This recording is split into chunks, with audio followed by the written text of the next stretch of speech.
Secure your tinfoil hats, buckle down tight, and hold on loosely as we soar over the rocky tops of the La Platas on a Rocky Mountain high.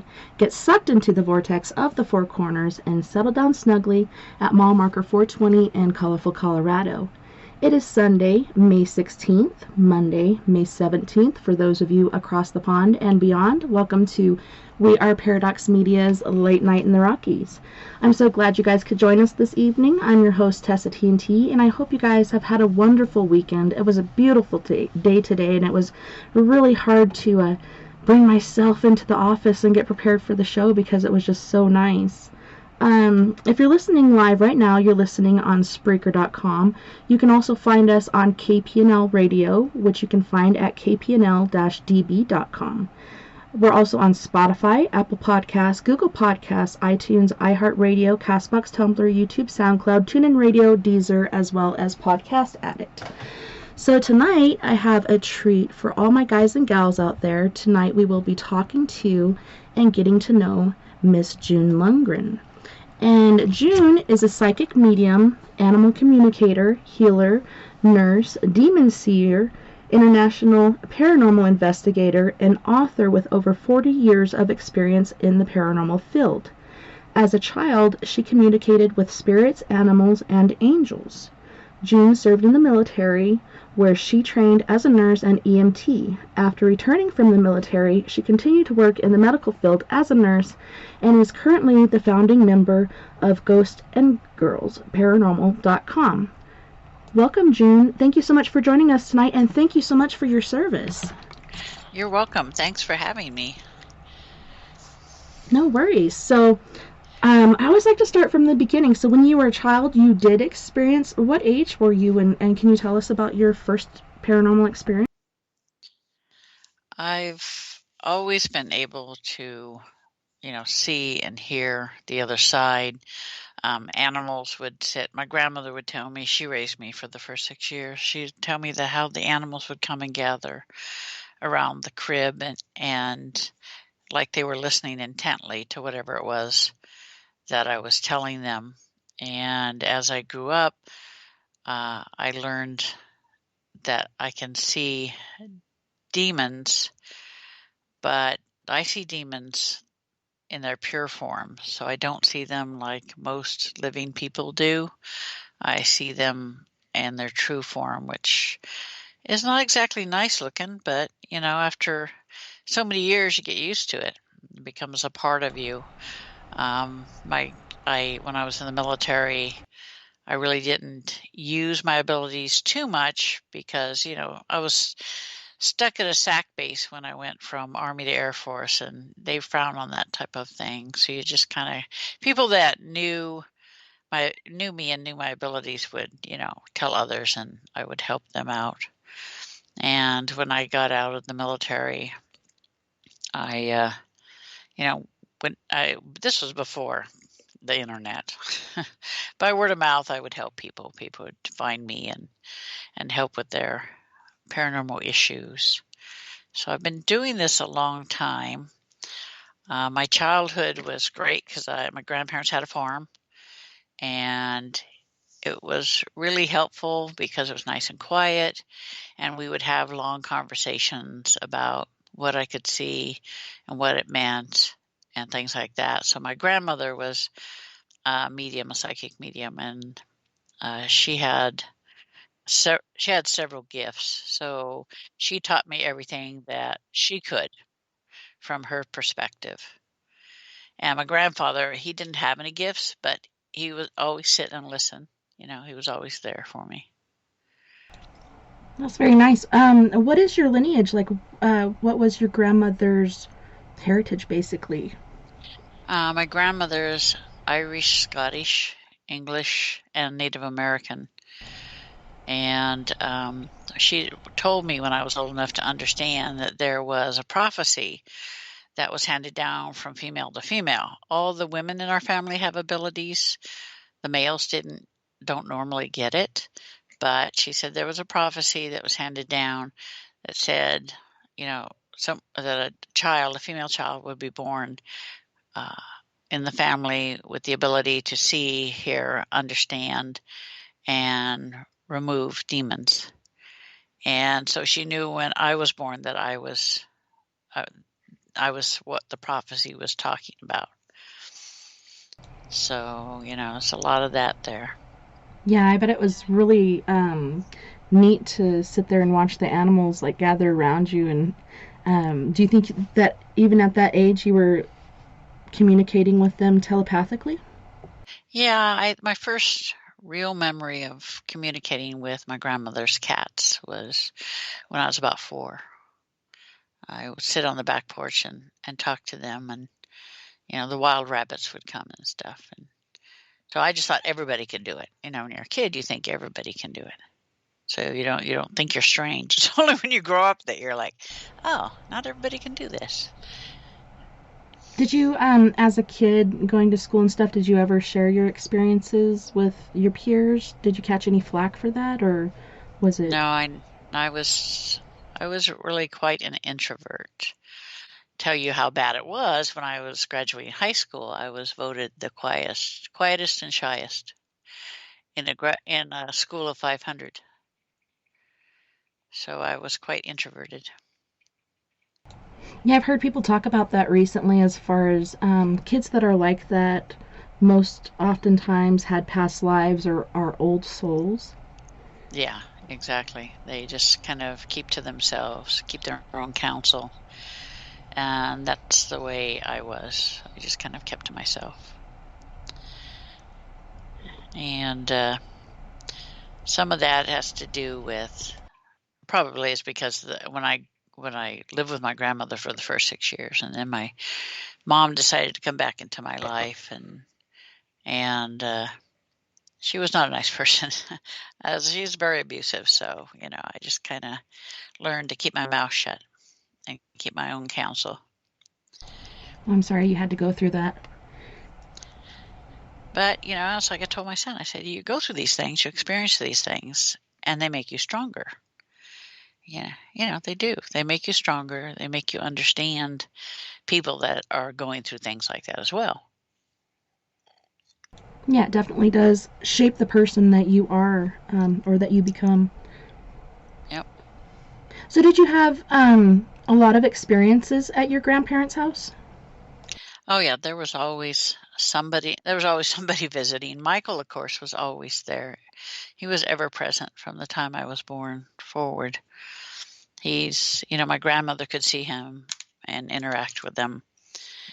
And when I was almost 5 years old, how I saw demons changed. In the beginning, I saw them as, like most people do, just like a black mass or a cloud or a mist. But around that time was when my vision changed, and I started seeing them differently. And they scared me at first. And Michael said, don't be afraid. He says, you don't understand. He says, you see demons as we see them. He says, that's why they look the way they do to you now. He says, never be afraid of them. He says, I want you to watch them. I want you to learn how they work, what they do, because you'll need it later in life. And when you're a kid, you're like, oh, okay, so I'll do this for Michael. I'll watch him. I'll learn. And so that's what I did for many years, was just kind of watch them and see how they worked and what they did and how they influenced people, that sort of thing. And not knowing, that what was buried inside of me until in 1988, I was riding my motorcycle and a woman ran a red light and hit me on my bike. And I was clinically dead for 2 minutes and went to the other side. And my grandparents were waiting for me, and Michael was there, and he says, you're here for a reason. He says, you need to understand who and what you are. And I said, yeah, I'm just me, And he's like, no. And he touched my forehead, and I relived all of these lives and like at the speed of light. I could see them all, experience them all. And he says, this is who you truly are. And he says, look down at yourself. And it's like I could see a reflection of not my physical body anymore, but a different body. I told him, I said, I look like you. He says, I'm 7 feet tall, 12-foot wingspan. I had like dark auburn hair and blue-green eyes. And he said, your soul is Ariel the Archangel. So she was sent back to relive human lives until she learned to have compassion for mankind. And of course, I had never even heard of Ariel. This was 1988. So fine. So he says, when you go back to your body, he says, you need to look it up on the internet. He's funny. Look it up on the internet. Get a clue. And I'm like, okay. So get on the internet. And there was only a couple things you could find, where you could find that she was one of the 5 that guard the throne of God. And her name means Lion of God. But people don't understand she's so much more. So from that time on, Michael helped me he did what he called a merge, to where I can hear her thoughts, I can see what she sees, and feel what she feels, and vice versa. And it makes it easier to communicate with my soul, which is her. So it's quite interesting. I can hear other voices from the other side. They all have, it's like when you're alive and you hear somebody's voice and you go, oh, I know who that is. It's the same way for me from the other side. I can hear any one of the boys, I call them the boys, Gabe, Michael, Raphael. I can hear any one of those, and God and Jesus, and know who's talking. So I know what information that I need to pick up on. My first removal was kind of strange because I was concerned. I had a lot of questions about doing removals and dealing with the dark ones as a one-on-one. And Michael says, you need to understand you can't have any fear of these things. And I said, well, I'm not really afraid of them. I said, but can't they kill you? And he's like, yes, they can. He says, but you don't have to worry. He says, I protect the body and Ariel protects the body. So I thought, okay. So it took me a while to get used to the idea of being able to do something like this. So my sister-in-law called me one day and said, something going on with your brother. He's acting strange. His eyes turn black and he's growling and he looks evil. And I'm like, okay. So she said, can you come down? So they live about 40 miles away. So I went down and I waited. I told her, I said, I'm going to wait outside the house. I said, when he gets home, I said, to call me when he gets home and I'll come and wait outside the house and see what I can do. So she gave me a call. He got home. Michael says, get out of the car. And I'm like, fine. So I get out of the car and he says, face the house and I want you to call the demon to you. And I'm thinking to myself, are you out of your mind? Right. But he's like, no, you just do it. I'm like, fine. I said, if you got my back, I'm good.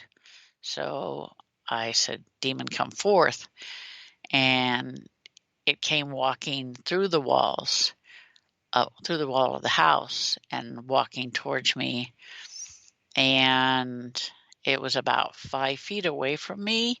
And I'm like, holy crap. And the next thing I know, I'm watching it from a distance. Like my consciousness went towards the back and Ariel came forward and the demon started swearing and calling me everything but a white person. And it's like, what are you doing here? You don't belong here. And Ariel said, you don't belong here. He says, she told him, you know who I am. Says, you do not need to be in the physical world. You need to leave. And he's like, no, I don't. I can be here whenever I want. So she reached up and she grabbed it by the throat. And she says, you're leaving now. And she creates a white light sword and she sliced through it. And the moment she did, it like disintegrated, turned into molecules and, went out into the stars. And then once that was over, her consciousness went back inside. And I looked at Michael and I said, you did this on purpose, didn't you? He said, yes. He said, you needed to understand that you don't have to be afraid, that you have nothing to fear, that Ariel will always come out when needed, come to the front when needed. So ever since then, I don't have any issues. I don't worry about it. I don't think about it. To me, it's everyday stuff. This is what I do, and I do the work for God, and that's the main thing right there. So, I've always wondered what exactly demons are. Are they fallen angels, or are these creations of Lucifer? Where exactly do they come from?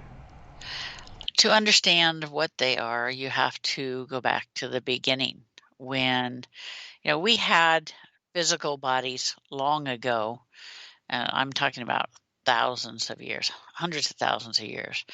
And the greater consciousness, or the person that we think of as God, found our planet and found us. And we were warlike and we were primitive.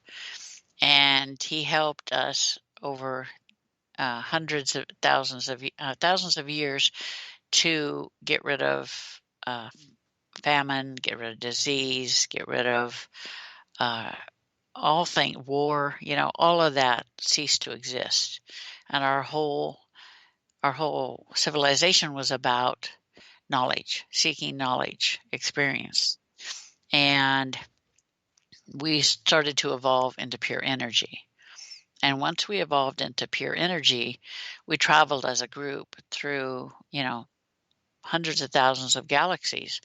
It was all about learning and seeing, observing other beings, other cultures, and just learning from it.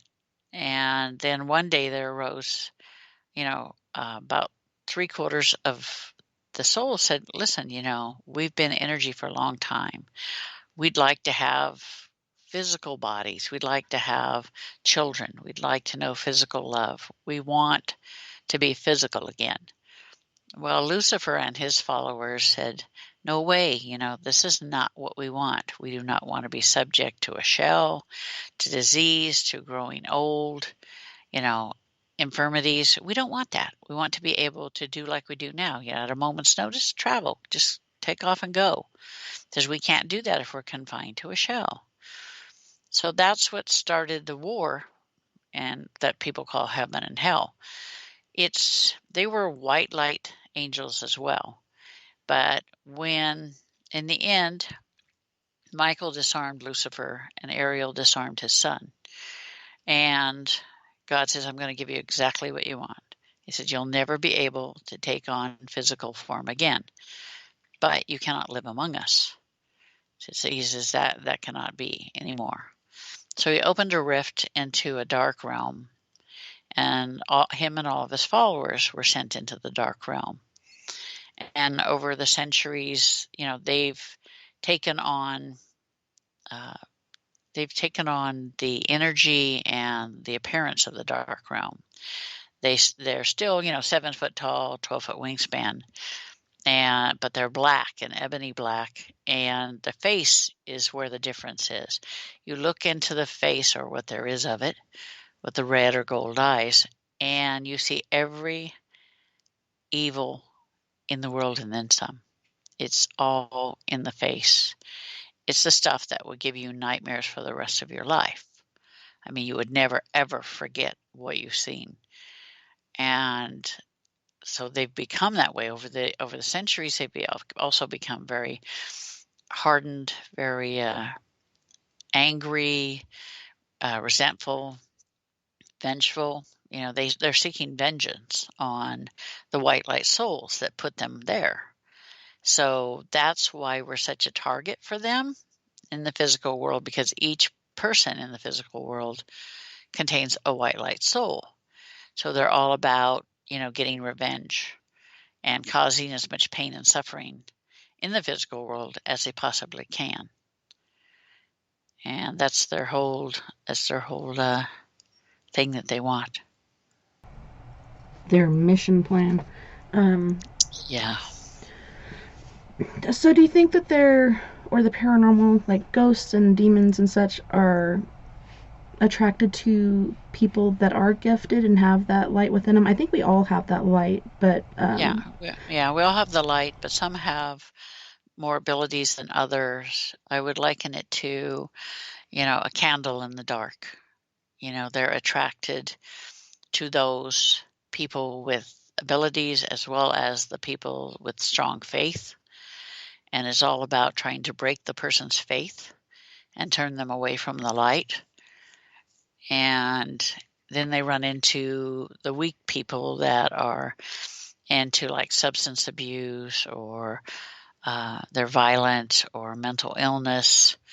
These are the things, some of the things that attract the negative entities, and they will, be attracted by that. So that doesn't help any. It kind of like, oh, this guy's probably, and then the trouble is demons just don't come and attach themselves to you like willy-nilly. They don't do that. They're more methodical. They will watch an individual. I just call it, they just stalk you. They stalk an individual. They can watch them for years, months, weeks. Rarely is it days. It's usually a drawn-out process where they will observe the individual. They will look for weaknesses. They will look for if they're easily influenced. They'll look up and see if their faith is lacking or if it's strong. They'll look for the things that the person will crave, like power or money, things like that will give them a foothold. They'll find out if your weakness is your child or, your animal or whatever. They'll find it. That's what they search for, the weakness. And if they find enough weakness or enough issues, then they'll attach. If they don't, then they'll just leave you and move on. But during the time when they're stalking you, it's not like, you don't know they're there, but things start happening. Not nice things start happening, but you think, oh, I'm having a bad day, or I'm something, I'm off today or whatever. But the influence is still there. It's not like as if they were attached to you, but it's still, it's kind of in the background. Some of the things that happen to you and things like that, it's like you get up in the morning and your tire's flat, or your engine won't turn over, and it was fine yesterday and you never did anything different, or somebody's somebody's cyber attacking your bank account or whatever. These are all clear indications that there's something else going on. It may feel like you've got a dark cloud hanging over your head. These are when they're just stalking you. This does not even include when they actually attach themselves to you. When they attach themselves to you, it's like your world goes to hell in a handbasket. Your health starts going downhill. Your finances start going downhill. Your relationships suffer. What they want to do is they want to isolate you, want to get you away from any and all support system. If there's no conflict in the relationships, they create the conflict. And in creating the conflict, they feed off the energies. So those are pretty clear indicators. Although a lot of times people will just think, oh, it's just, I'm cursed, or it's a black cloud hanging over my head. But it's not just that. I mean, they follow a simple pattern, a simple procedure. Rarely will you come across one that deviates from it. Yeah, it's worked for so many years. Yeah, it works. Hey, why not? It's proven it works. Good.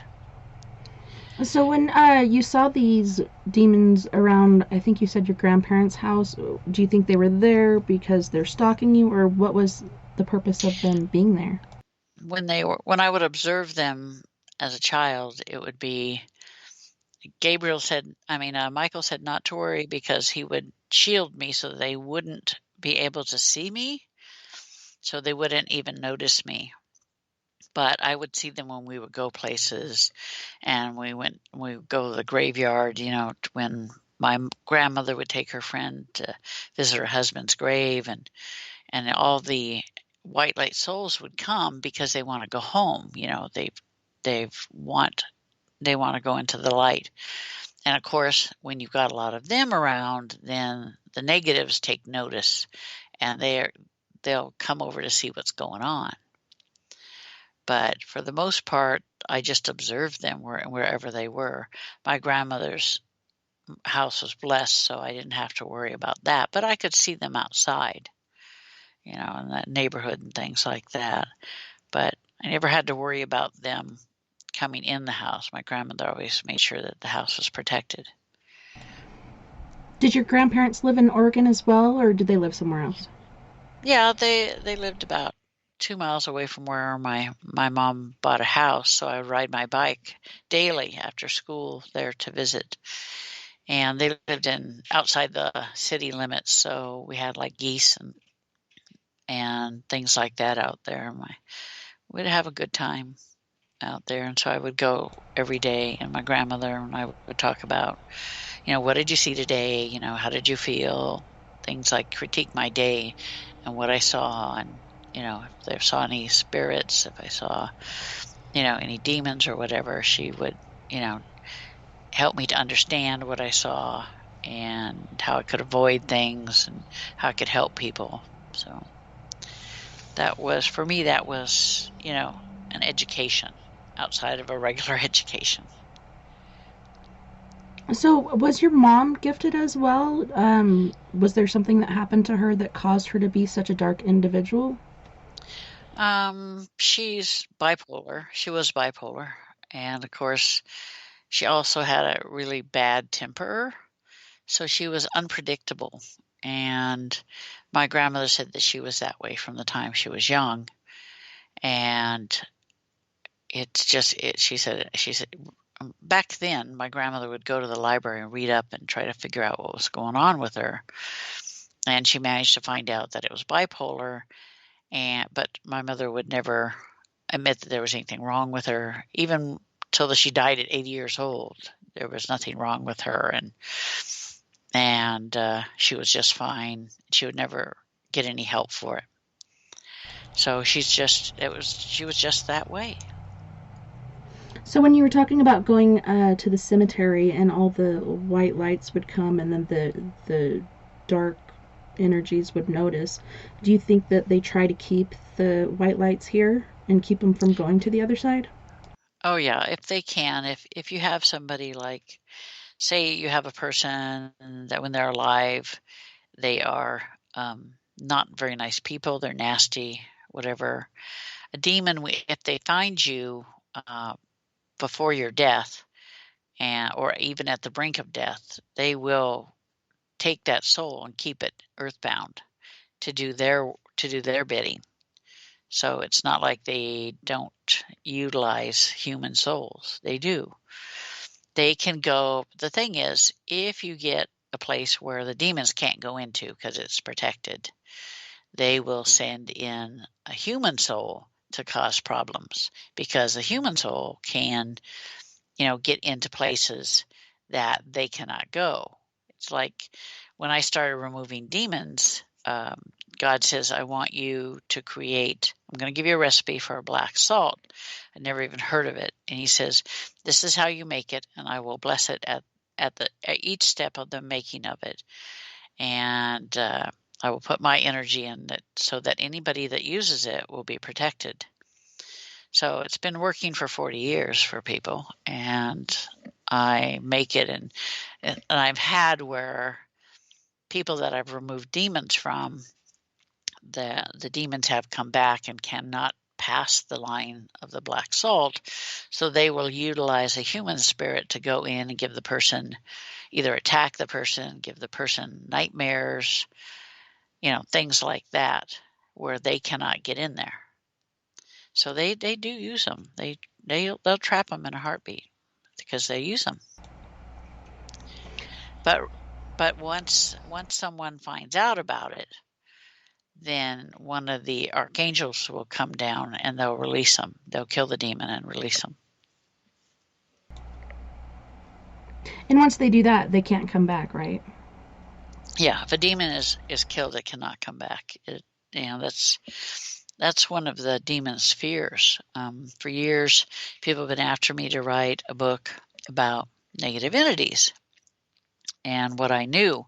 So that's why I wrote The Dark Side of the Paranormal, because it talks about not only, the types of demons there are, how they work, what their abilities are. It also talks about what their weaknesses are and what their fears are. A lot of people are mistaken when they think demons don't have fears. They have fears. Oh yeah, their biggest fear is to be killed because they cannot come back. So when an archangel kills them, they cease to exist. Not like us, when we die, we come back again if we want to. There's no coming back for them.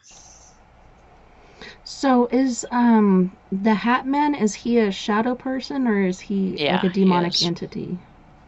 Well, there's different classifications of demons. There's Lucifer, and then there are the old demons who are very powerful, very intelligent, and feel that we're not worth their time and energy most of the time.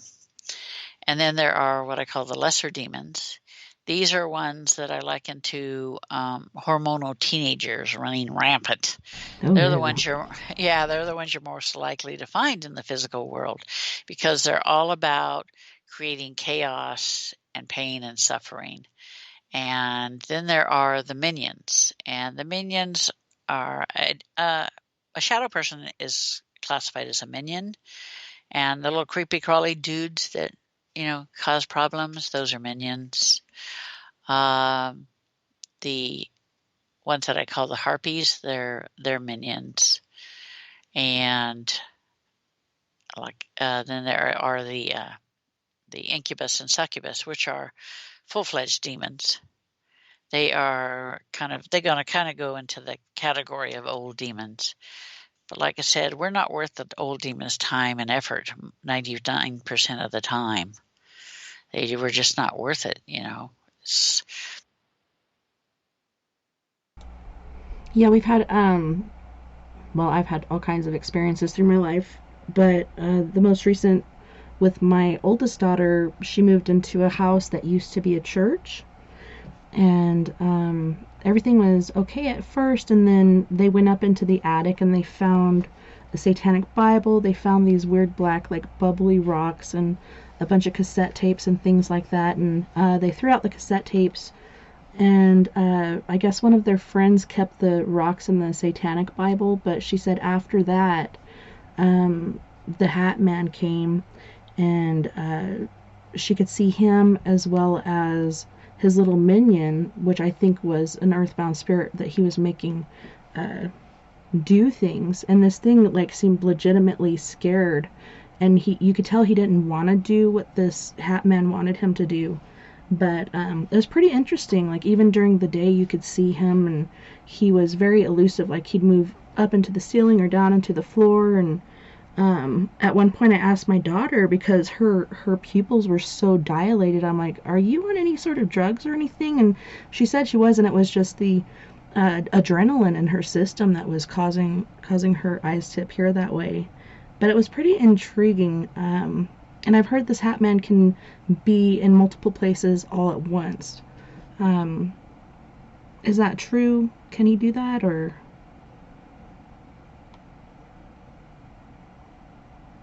are you still there, June? I can't hear you. Hello?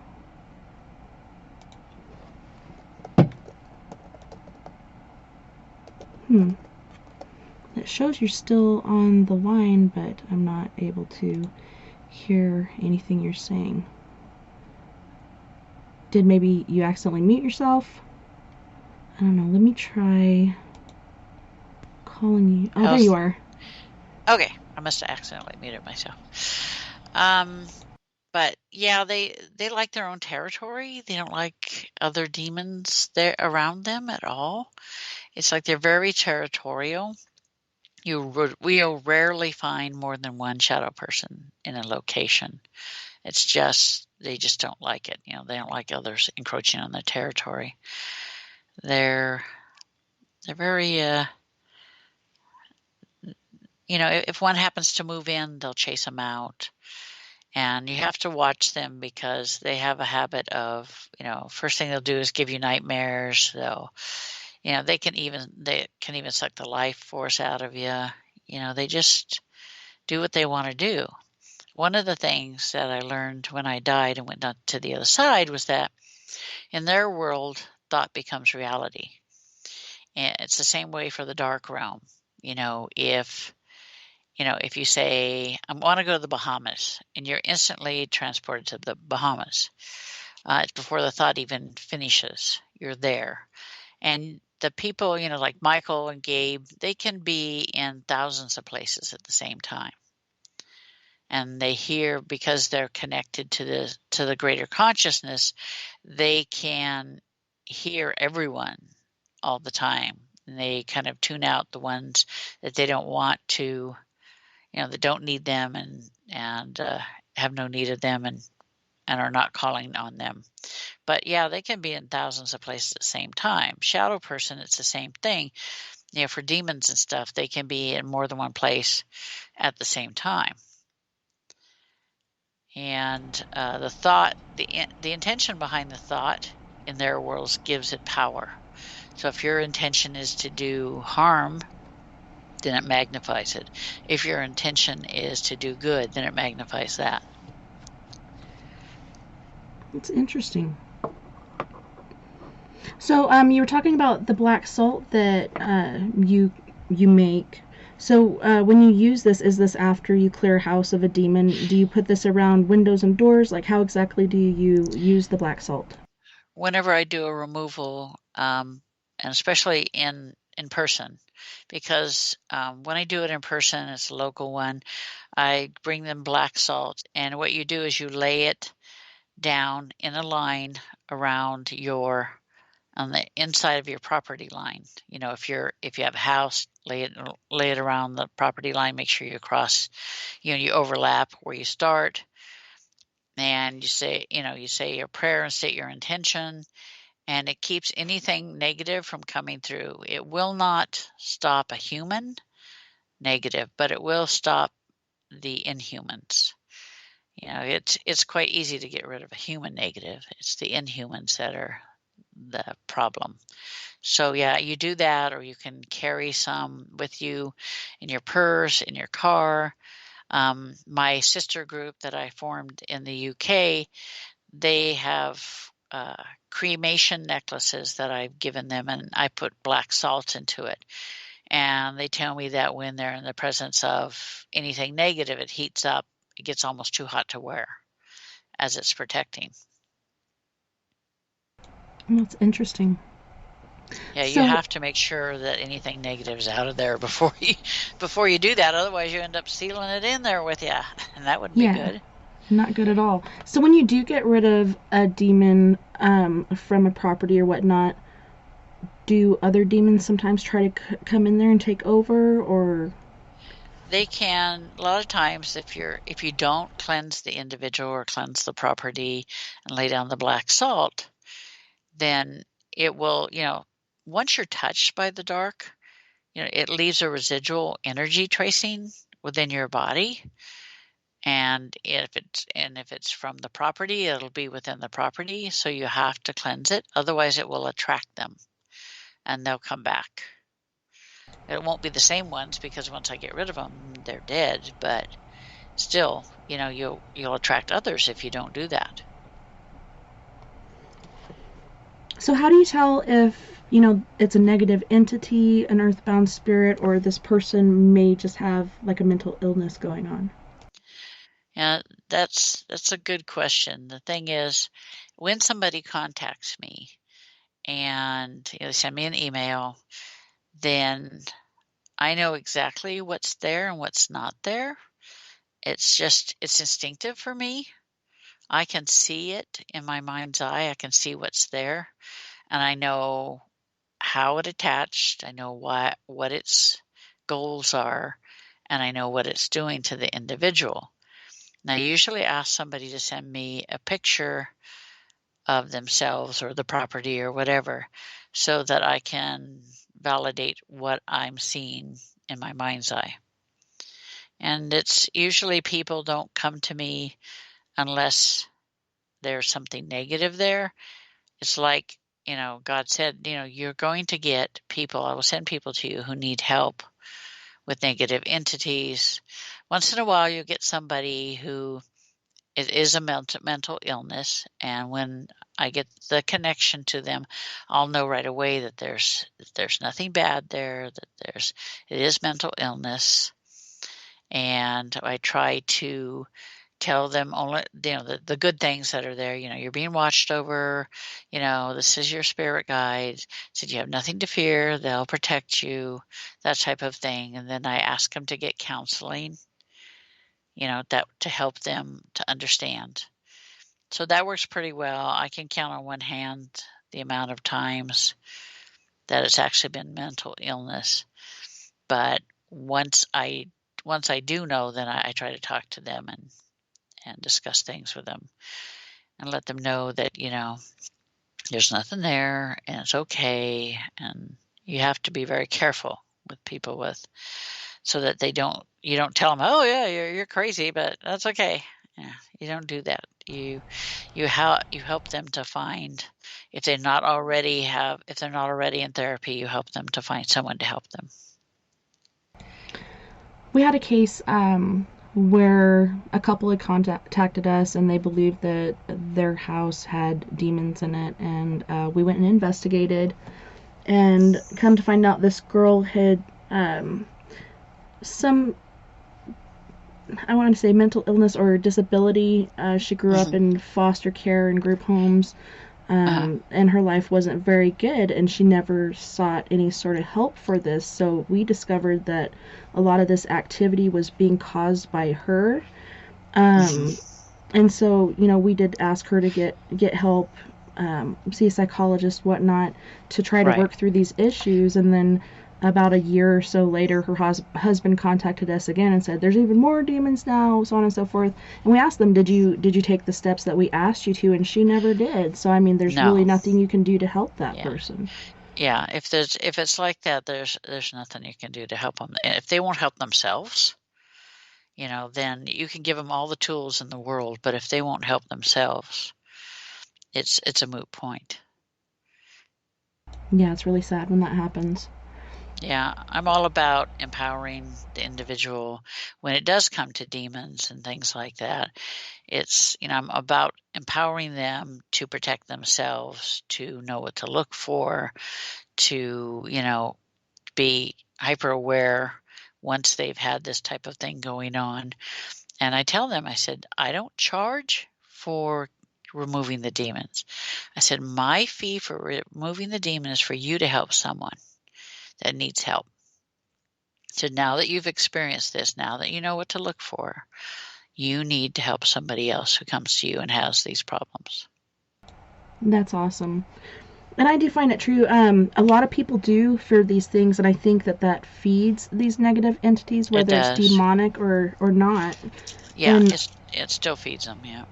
Yeah, and I feel like us being light beings, we're more powerful than they are. They just want us to think that we're not. Yeah, a lot of people, it's inbred in people to over all the generations to fear them, to fear the negatives, to think that they're all powerful, that you have no recourse. And when the demons are working on somebody, they will tell them that. They will tell them, you'll never be free of me. I'll always be here. I'm going to kill you eventually, but I'm going to make you suffer until then. And so nobody will ever help you. They repeat that over and over again. They brainwash the individual into thinking that they have no power to help themselves, and let alone have anybody else help them. Yeah, they make you feel hopeless. Yeah. They try to disempower you. So I've seen several cases where, of all people, children have been possessed or have attachments like this. And for me, it's like, man, you would think that kids are protected from a higher power or whatnot from these things. What are the rules on that? Are there any rules on that? Like, can it start even as a baby, or do they wait for a certain age? No, it's easier for them to work on a child rather than an adult because children are open and they will show themselves as another child or something harmless. They'll work on them, gain their trust. And once they gain their trust, then they will start wanting them to do things that they shouldn't do, or, and they can sometimes get them to do things that they shouldn't do. And the children don't realize that. They think this imaginary friend is just that, an imaginary friend.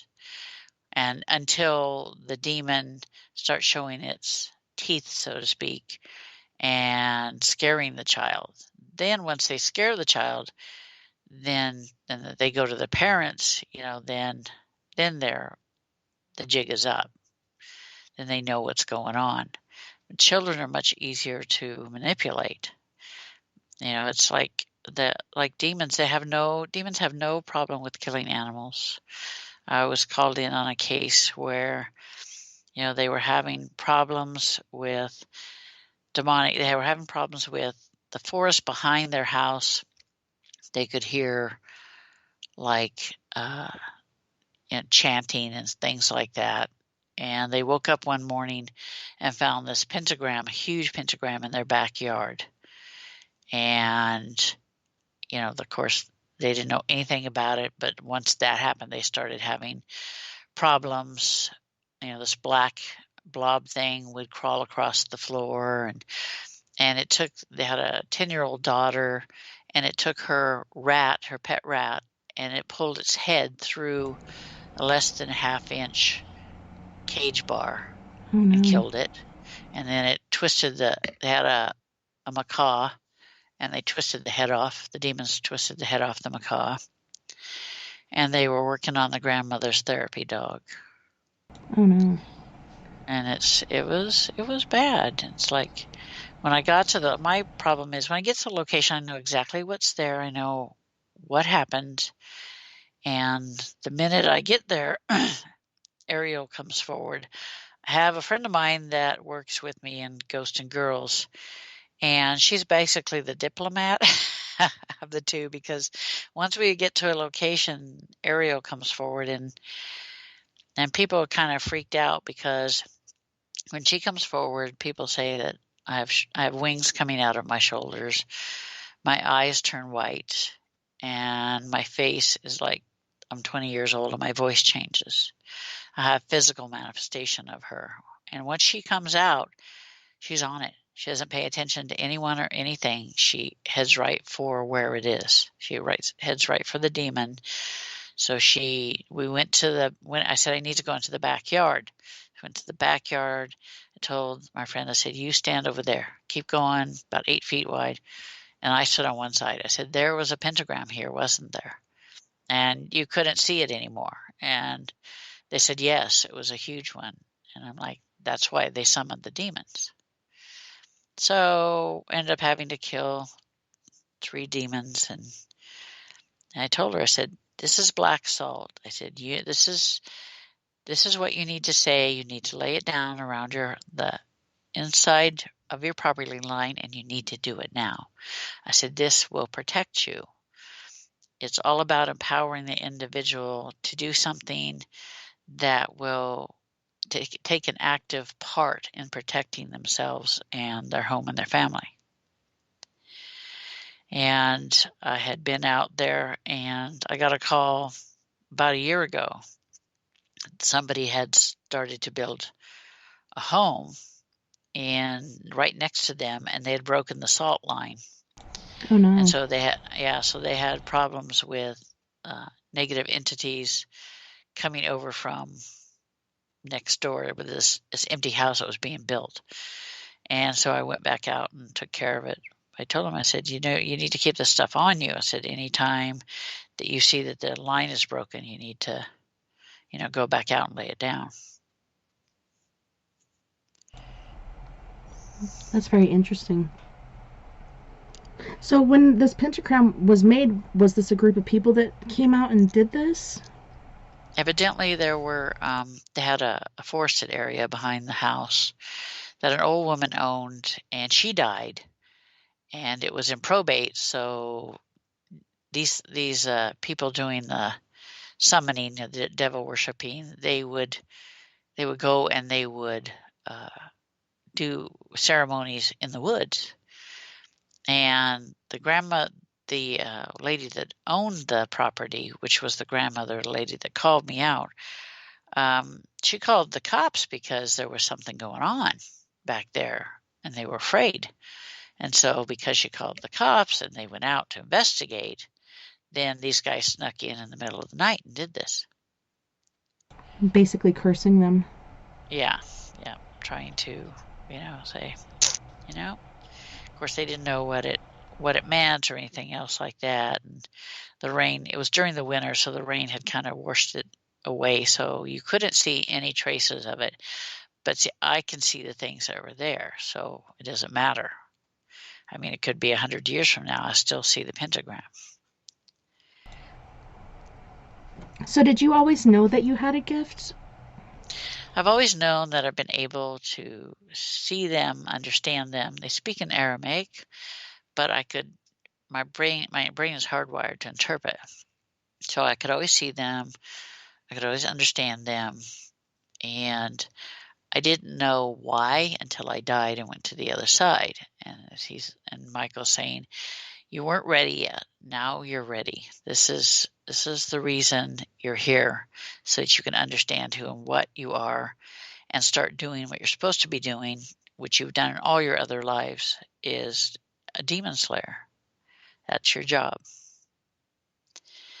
And God created before Lucifer showed his true colors, God knew that something would be up. So he created the Legion of Light. And the Legion of Light was comprised of Ariel, Michael, Raphael, and Gabriel. And they in turn trained others, warrior angels, and they trained others, so that there are armies, there are hundreds of thousands of warrior angels. And because he knew it wouldn't be long before Lucifer tried something. And it was all about, if you were to equate the Legion of Light, I would say they were equal to an elite SEAL sniper team. They're the best of the best. And that's what they do. And they enjoy doing it. They love it. Especially Ariel. But she has attitude. But that's normal. Do you ever get like sort of like I call it like a paranormal or spiritual hangover? Do you feel drained? Do you have any sort of side effects after doing these things? I think the only time that I really had a side effect was... Oh, I think you're muted again. I was called in on a possession case. I had done a radio show called Ground Zero with Clyde Lewis. And I got over 200 emails for help in the first week. Oh, wow. It was crazy. So I managed to get through them all. It took me a few months, but I managed to get through them all. But, and she said, I'm having problems. I think I'm possessed. And I said, send me a picture. So she sent me the picture, and I'm like, damn it, yes. So I called a friend of mine who's an ordained minister, and I asked him what he was doing, the following Saturday. And he said, not much. I said, well, God said I needed to call you. You need to come with me because you fear the dark ones, and you need to get rid of your fear of them. So he came, and then the other girl that makes up Ghosts and Girls Paranormal, she came, and I knocked on the door of the apartment, and the woman opened the door, but it wasn't her. Her eyes were black, and she was growling, and she was telling me in Aramaic to get lost, basically. And then she slammed the door. My friends are looking at me like, what the heck was that? I'm like, don't worry about it. Then knock on the door again. And this time, for a moment or two, she was in control. And I'm like, okay, I'm here to help you. So we went in, and Ariel usually isn't out for more than a few minutes at a time because it doesn't take her long to do a removal. But this woman had 11 entities within her. Wow. So at the end of the third hour, there was one left, and I can see in their mind, so I can see why they're there, how they got there, and what their issues are. So I looked into the demon's mind, and I'm like, oh, I said, you blew off Lucifer. I'm like, that's a real stupid thing to do. Now you're in trouble. I said, no wonder you're hiding out inside of this woman. He's like, I'm not hiding. I said, yes, you are. I said, I can see in your mind. I said, you can't fool me. I said, would you like to go home? I said, are you wanting to go home to the light? And he says, I can never go home to the light. I said, no. I said, if you want to go home to the light, I will ask Jesus to come for you. He says, the demon's like, that can happen? I'm like, yes. So I said, Jesus, come forth. Ariel said, Jesus, come forth. And this huge hand and arm come out, and my friends just part because it came out between them towards the woman and the demon. And I said, there you go. I said, if you want to go home, he will take you home. And the demon, you could tell the demon was tempted, but then he goes, no, I can't. I can never go back. You're lying. And so Jesus withdrew his hand. And I said, yep. And I said, so be it. I said, then you have to answer for what you've done. And I said, Lucifer, come forth. And my friends are freaking out because they see this entity start coming down the hallway towards where we were. And what they saw was somebody in a fedora with a double-breasted suit and spats. That's how they perceived him, because that's how he wanted them to see him. And he came towards Ariel, and Ariel bowed to him because it's out of respect, not out of subjugation, but out of respect. And he looked at the woman and said, demon, come with me. And the demon's like, no, you can't make me. I'm not coming out. And Lucifer looked at Ariel and I and said, I know you don't want me to hurt the woman. He said, so I can't take him right now, but I will be back for him tonight. And he turned around, walked down the hall, and disappeared. So we all went home, and we all woke up in our respective beds at 3 a.m., and I heard Lucifer say it's done. And I called the woman the next day to see how she was doing. She says, I haven't felt like this in over 20 years. Oh, that's so amazing. I said, you need to get counseling. Please go get counseling. I said, you have PTSD from this. Go get counseling. And so far, the last thing I heard from her was that she was in counseling. So that's good. Very nice. Well, on that note, we do have to go to our first musical break. On this break, we have Gravity with Throw You Away. We have Prime Example featuring Carolyn Giles with Dancing Machine, Gravity again with Take a Walk in My Shoes, and Fred Johnson III with Sugar. You guys don't go anywhere. We'll be right back after this music break.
scene. No time to get rest, we doing our thing. Cha-cha, then we dip, top it off with a spin. Glide across the floor, let's do it again. By the way, little mama, can we be friends? I can't let this night just end. I really wanna know if I can see you again. Give me your number, we'll get back on the scene. We can hit another club if that's your thing. We'll be partners in crime, you and me, as we ripping up floors like two dancing machines.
Down the street, thinking all the things you said you need.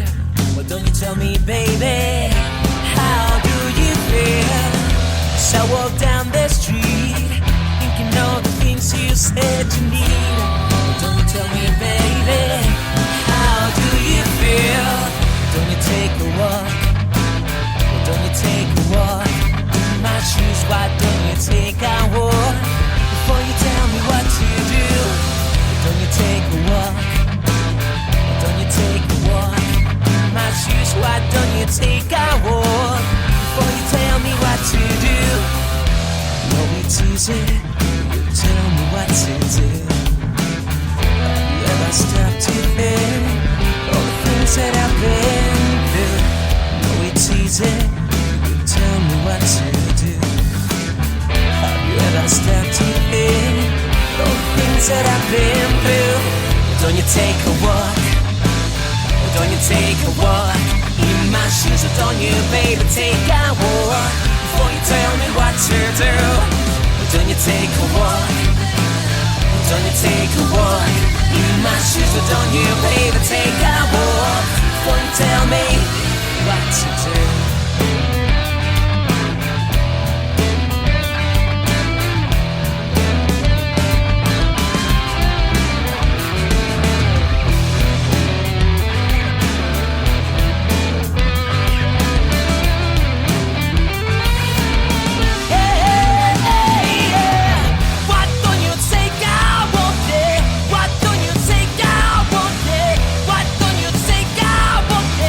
Before you tell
my sugar.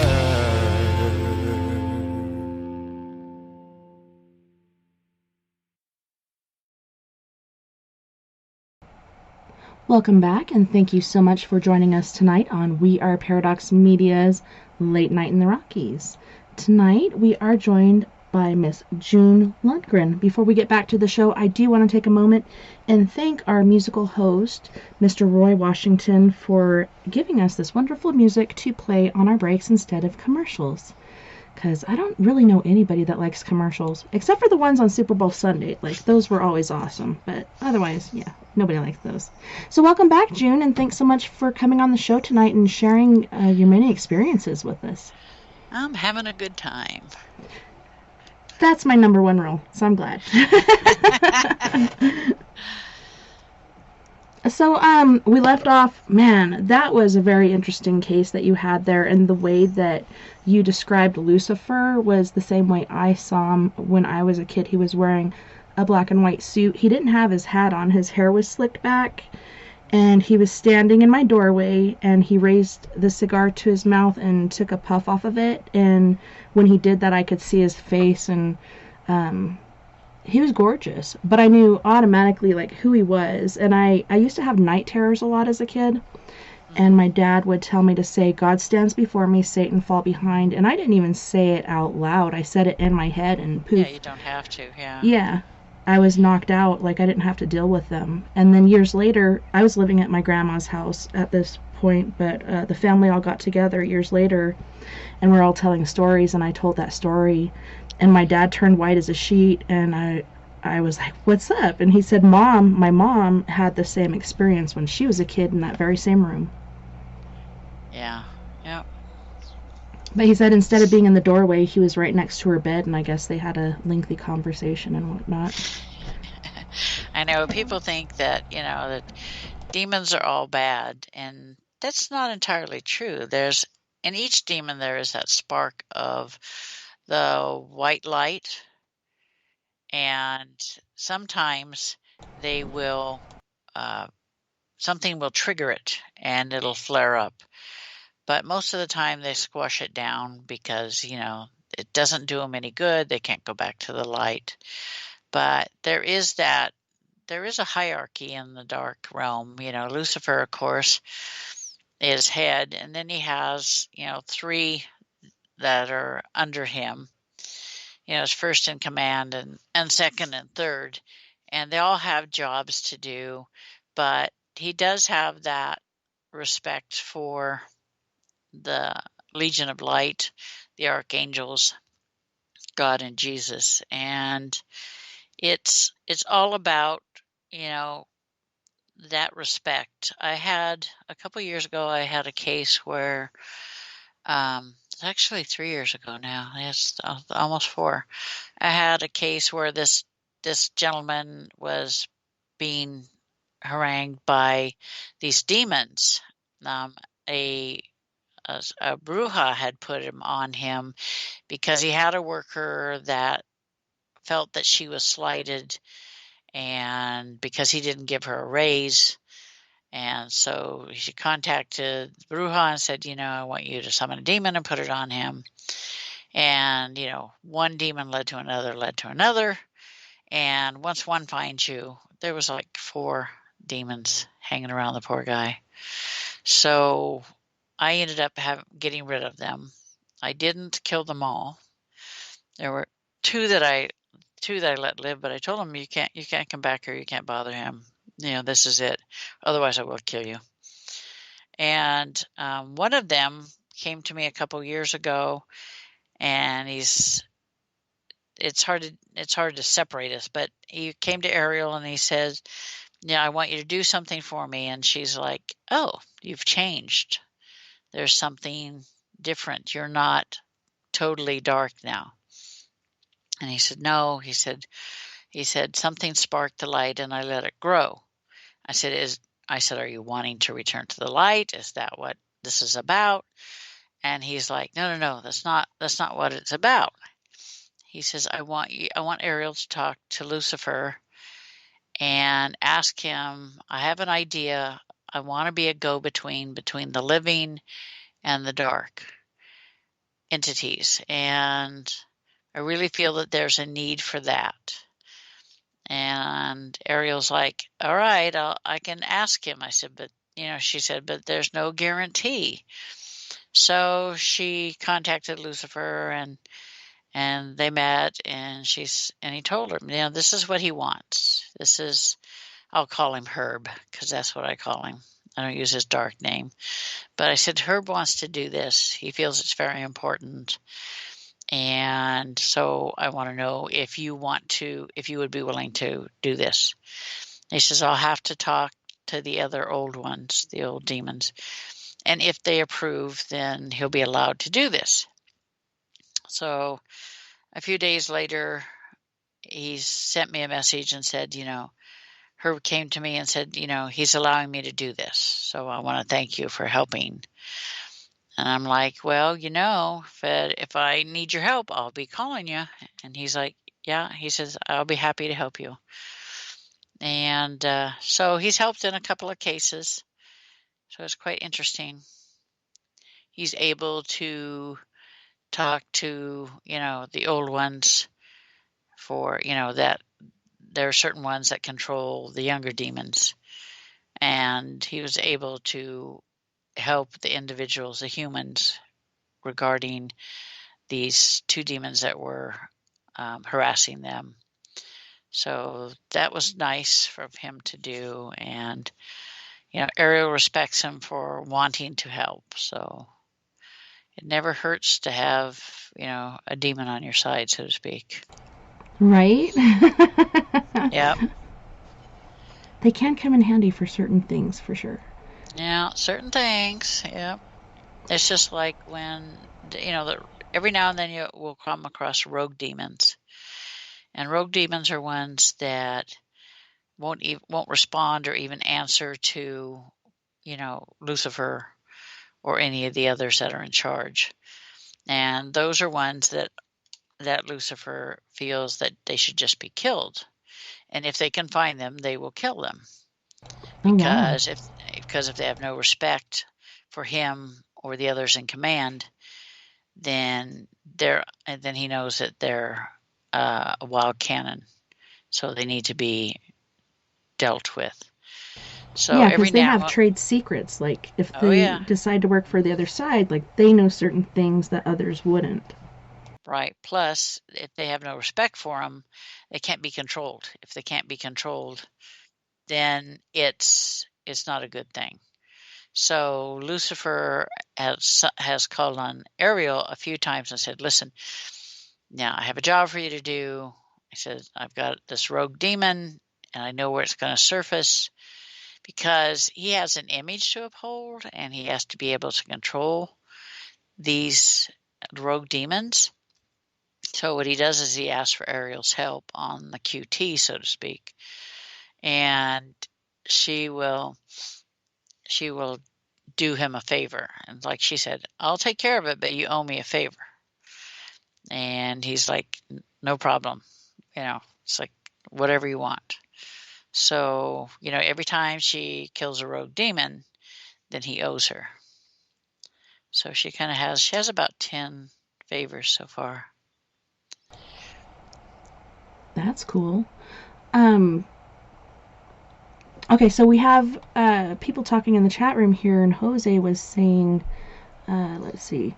He says, I guess in my opinion, Lucifer is basically an anti-hero, even though he had his intentions to put himself against God. He was talking about how, we were talking about him, I was saying, he was known as a great musician, bringer of light or morning star, as well as being the most beautiful angel. Yeah, his name means the shining one. And he was saying that he had heard that he was a Greco-Roman pagan god known as Phosphorus. Had you heard that?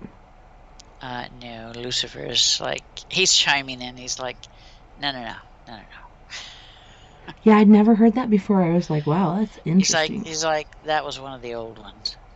Right.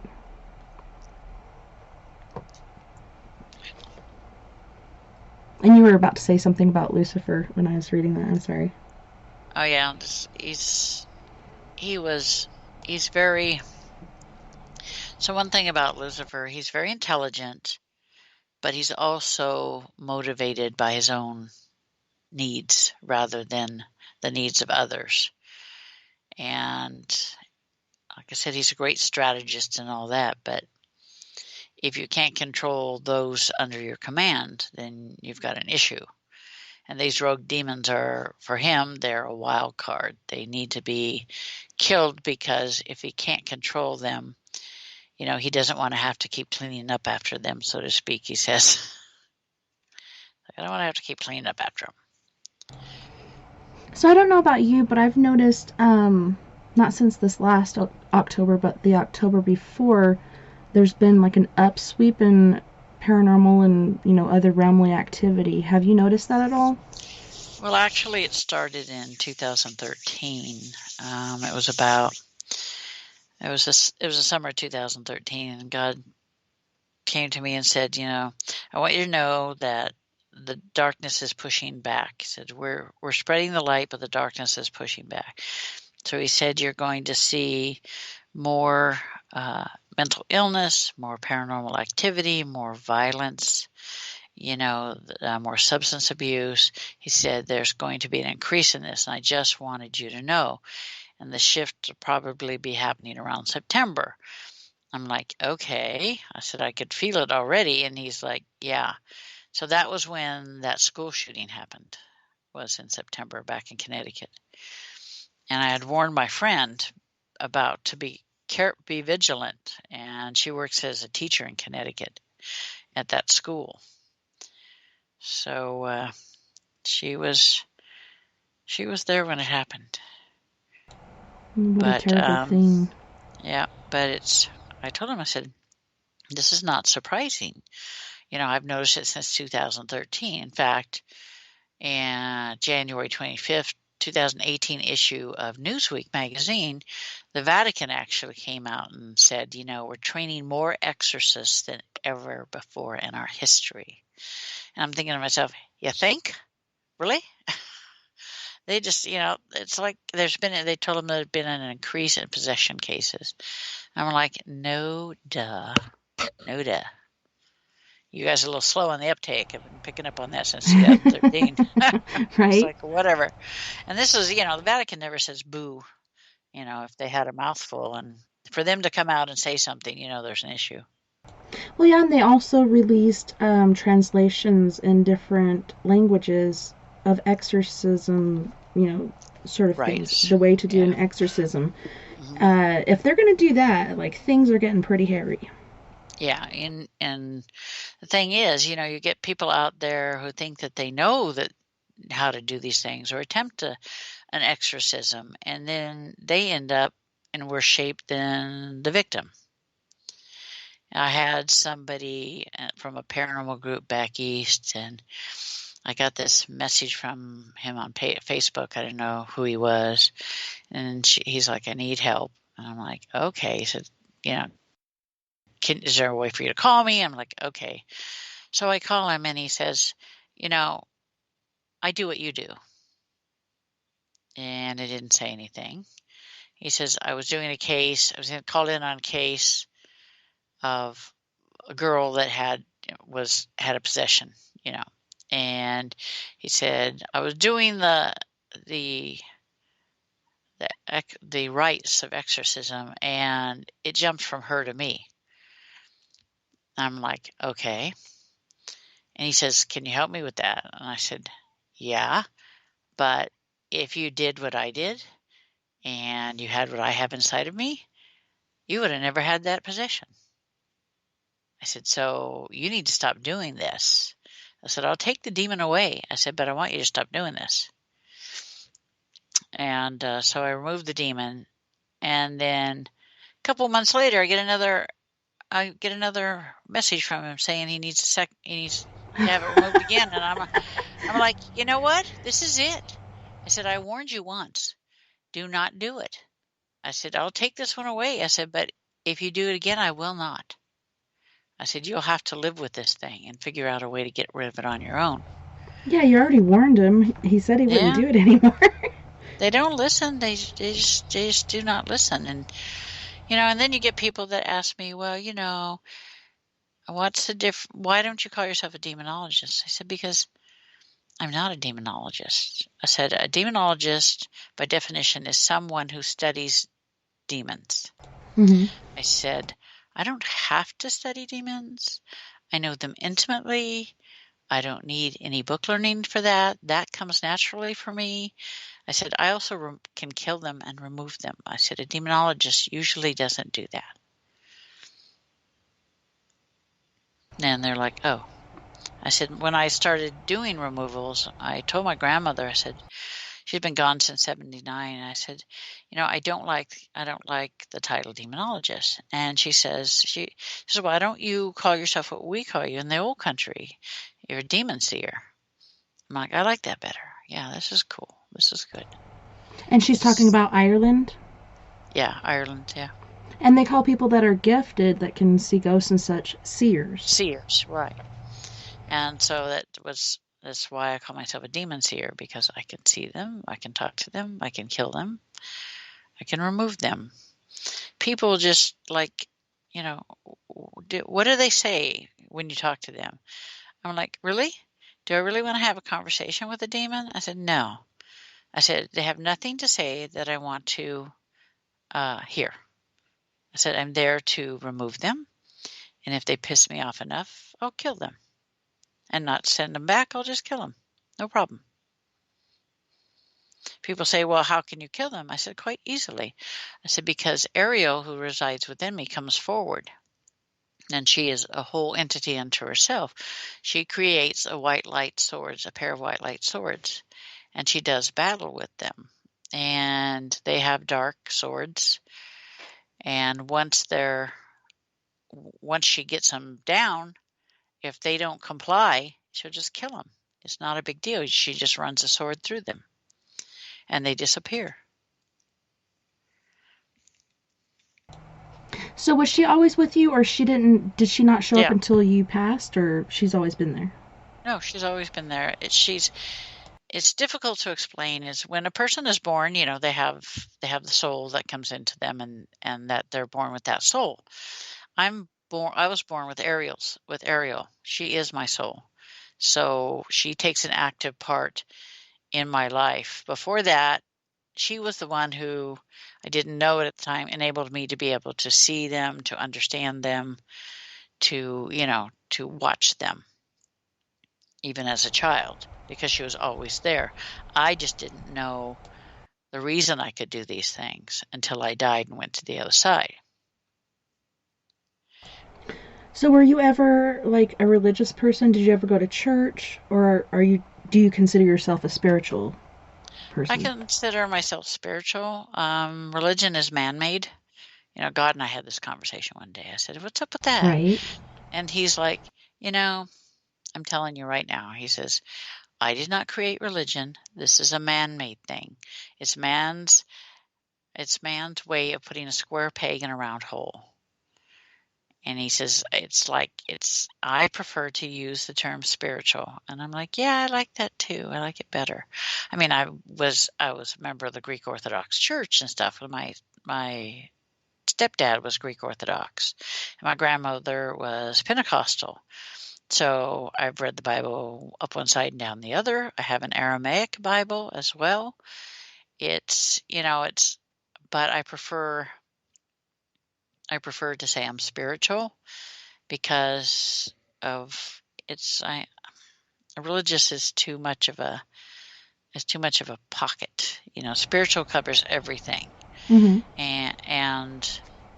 And God prefers that as well. And it's like he prefers to say that. So I'm like, okay, good.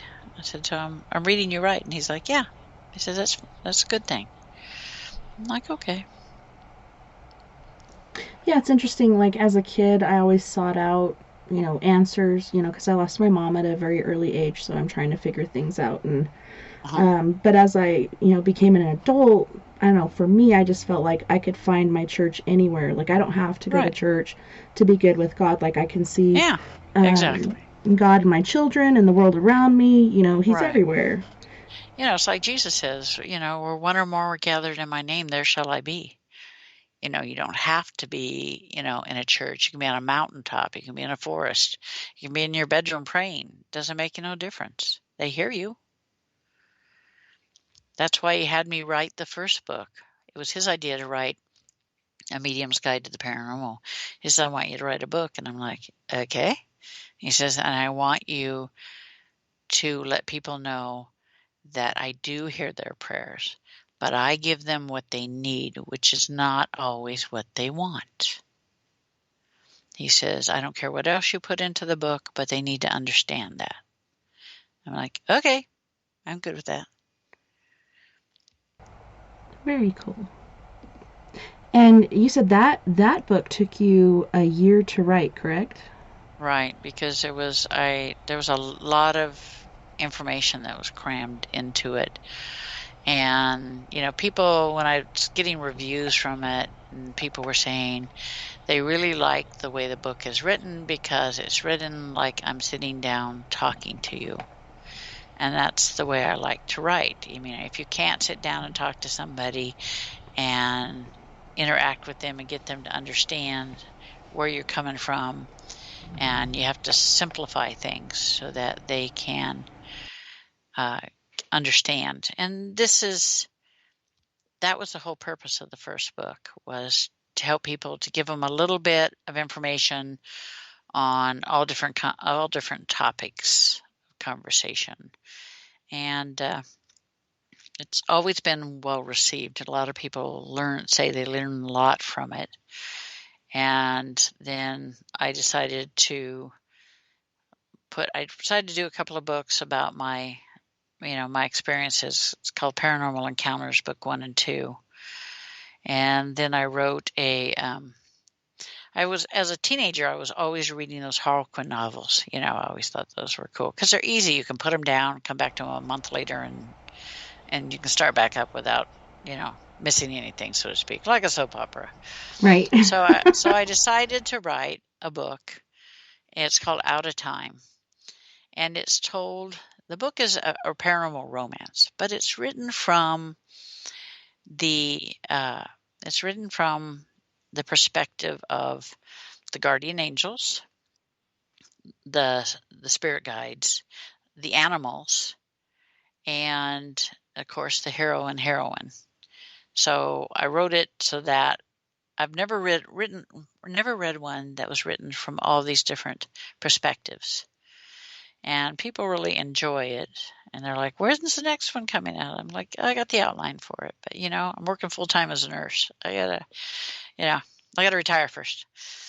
But then I went to, my friends have been after me for years to do a Body, Mind, Spirit Expo. And I'm like, really? And they're like, yeah, we want you to do it. I'm like, okay, I'll do it once. So there was the local Body, Mind, Spirit Expo. And there, my friends tell me, oh, you need to when you get a table, you get to do a lecture on a topic. And my friends were all wanting me to do one on angels. And I'm like, not really. Everybody does one on angels. Everybody does one on dead people. I said, that's not what I'm about. So I did one on the dark side of the paranormal. And I was talking to a client, and I was about 5 minutes late for my lecture. And I get there, and it's standing room only. I'm like, holy crap. Wow. So I get up there, and I give my lecture on it, and people were stopping by the rest of the entire weekend. I sold out my books in the space of an hour. Wow. That's awesome. I'm like, holy cow. And their people are like, when they're teaching Reiki, I had a couple of Reiki masters come and say, they told us, steer away from that stuff. Don't mention it because you'll call it to you and all this other stuff. And then it's like I told them, I said, you don't have to talk about it for them to find you. If they want to find you, they'll find you. It don't make no difference whether you're talking about them or not. That's right. I said they'll find you if they want to bad enough. And so, people were asking me when I was going to write a book about it and everything. And I decided, okay, I might as well do that. It'll help people, find answers. So it's not a very long book, but it's packed full of a lot of information about the dark ones and protection and stuff like that. So it gives a basic information on that sort of stuff, the signs and symptoms behind attachments and things like that. And it's a bestseller in Europe. I mean, it's just like it sells like big time over there. And I've written a couple of children's books that people don't associate with. I wrote one called Petal's Golden Wings. And believe it or not, it gets 5-star reviews. It just blows my mind. It's about a little fairy named Petal who has to find a gift for the birth of the Christ child. And everybody says how it makes them cry in the end. And I'm like, oh, okay, it must be good then. Okay. And then I wrote another one called Susie's Big Adventures. And it's about a little Springer Spaniel pup that comes to live on a farm in Eastern Oregon with Was your Oscar. Springer an inspiration for that? Yeah, it was Susie, my original Springer, yeah. And it was, there's Oscar the grouchy barn cat, there's Thomas the rooster, and Pork Chop the piglet. It's her adventures with them. So it's got a lot of comedy in it. It teaches a lesson without being preachy. It's about just because you're a dog doesn't mean you can't have a friend that's a cat or a rooster. Because Springers are bird dogs, So it's kind of like that. And then I have 2 books in the works right now. I also have the book I wrote a couple years ago called Demon Seekers, The Journey Begins. And it's based on reality. It's based on the 8 archangels that are in the world today, that have been reborn in the world today. I know where all of them are but one. I've met all of them. And it's Ariel's job to find them and to help them to learn and to understand what resides within them and what their job is to do in the physical world. So I've got all of them but one. And when they're ready, I'll find the 8th one. But it's about that. And the second one, which I'm trying to finish now, is called Demon Seekers into Darkness. It takes place in England. The climax happens at Stonehenge. I've been to England 3 times. I'm leaving next month. It'll be my 4th time. I'll be gone for a couple of weeks. And they're adventure books. The other one that I have out that I'm trying to redo, because I finished it a year ago, but I decided that it needed to be less complex, and it's called Demon Seer, the Awakening. And it talks about how negative entities infiltrate in the world, how they use people and manipulate people, how they attach themselves to people in power and utilize them to help bring, pain and suffering to mankind. And there's a really good chapter on protection. And there's a chapter that's really good on how to help yourself and where to find help. I've gotten Keith Johnson and his brother. They've given me permission to put their information in there so that people can find them. And Ron Fayette, who's the Archbishop of the Order of St. Michael the Exorcist in LA, has given me permission to, utilize him. And some, I've got an ex-nun. I've got some other people that also, give their information and give me permission to use it to help people, because I can't be everywhere and I can't do it alone, although I do a great deal, but they need to be able to find help in other places. So there's a lot of different methods and things that people do to protect themselves, and there's a lot of things that don't really work. Could you kind of fill us in on what the myths are and what the right ways to protect oneself is? Some of the myths are like utilizing white salt. White salt will not protect you from inhuman entities. It'll help you from, earthbounds, things like that. People believe that if they sleep with tobacco under their pillow, it'll ward off negative entities. Wrong. If you use crystals and set them in all four corners of your house, that it will protect you from negative entities. I'm sorry to say, it will not. It only amplifies their energy. Oh, wow. And believe the Eye of Horus. If you put the Eye of Horus, or you can't, that won't help you either. I was watching this TV show one time, and it just blew me away that this person was so stupid as to say, well, if you get some brake dust and you just spread it across the threshold to your house, that will really keep you protected. That will help it, from not being able to come in here. I'm like, what the hell? Where did you get that from? Exactly. It's like utilizing tar water, for God's sakes. That's carcinogenic. Why would you tell somebody to get some of that? It's like, what is wrong with you? But now I want to know what show that was. I'm like, who the hell said that? You don't want to know. Believe me, you don't want to know. Don't waste your time and not energy on air. on that. Not on air anyway. Right. But so these things will not help. One guy that I helped said he tried everything. One person told him to, walk backwards in a circle 3 times. What? For God's sakes. Yeah. Oh, yeah. All kinds of things. He tried everything to get rid of the demons. And it's like, really? I'd like to have seen that. I'm sure they were laughing at you. But anyway, it's neither here nor there. Most of the things that Jose said he thought you said bread dust. Did you say bread dust or brake dust? Brake dust. Okay, that's what I thought.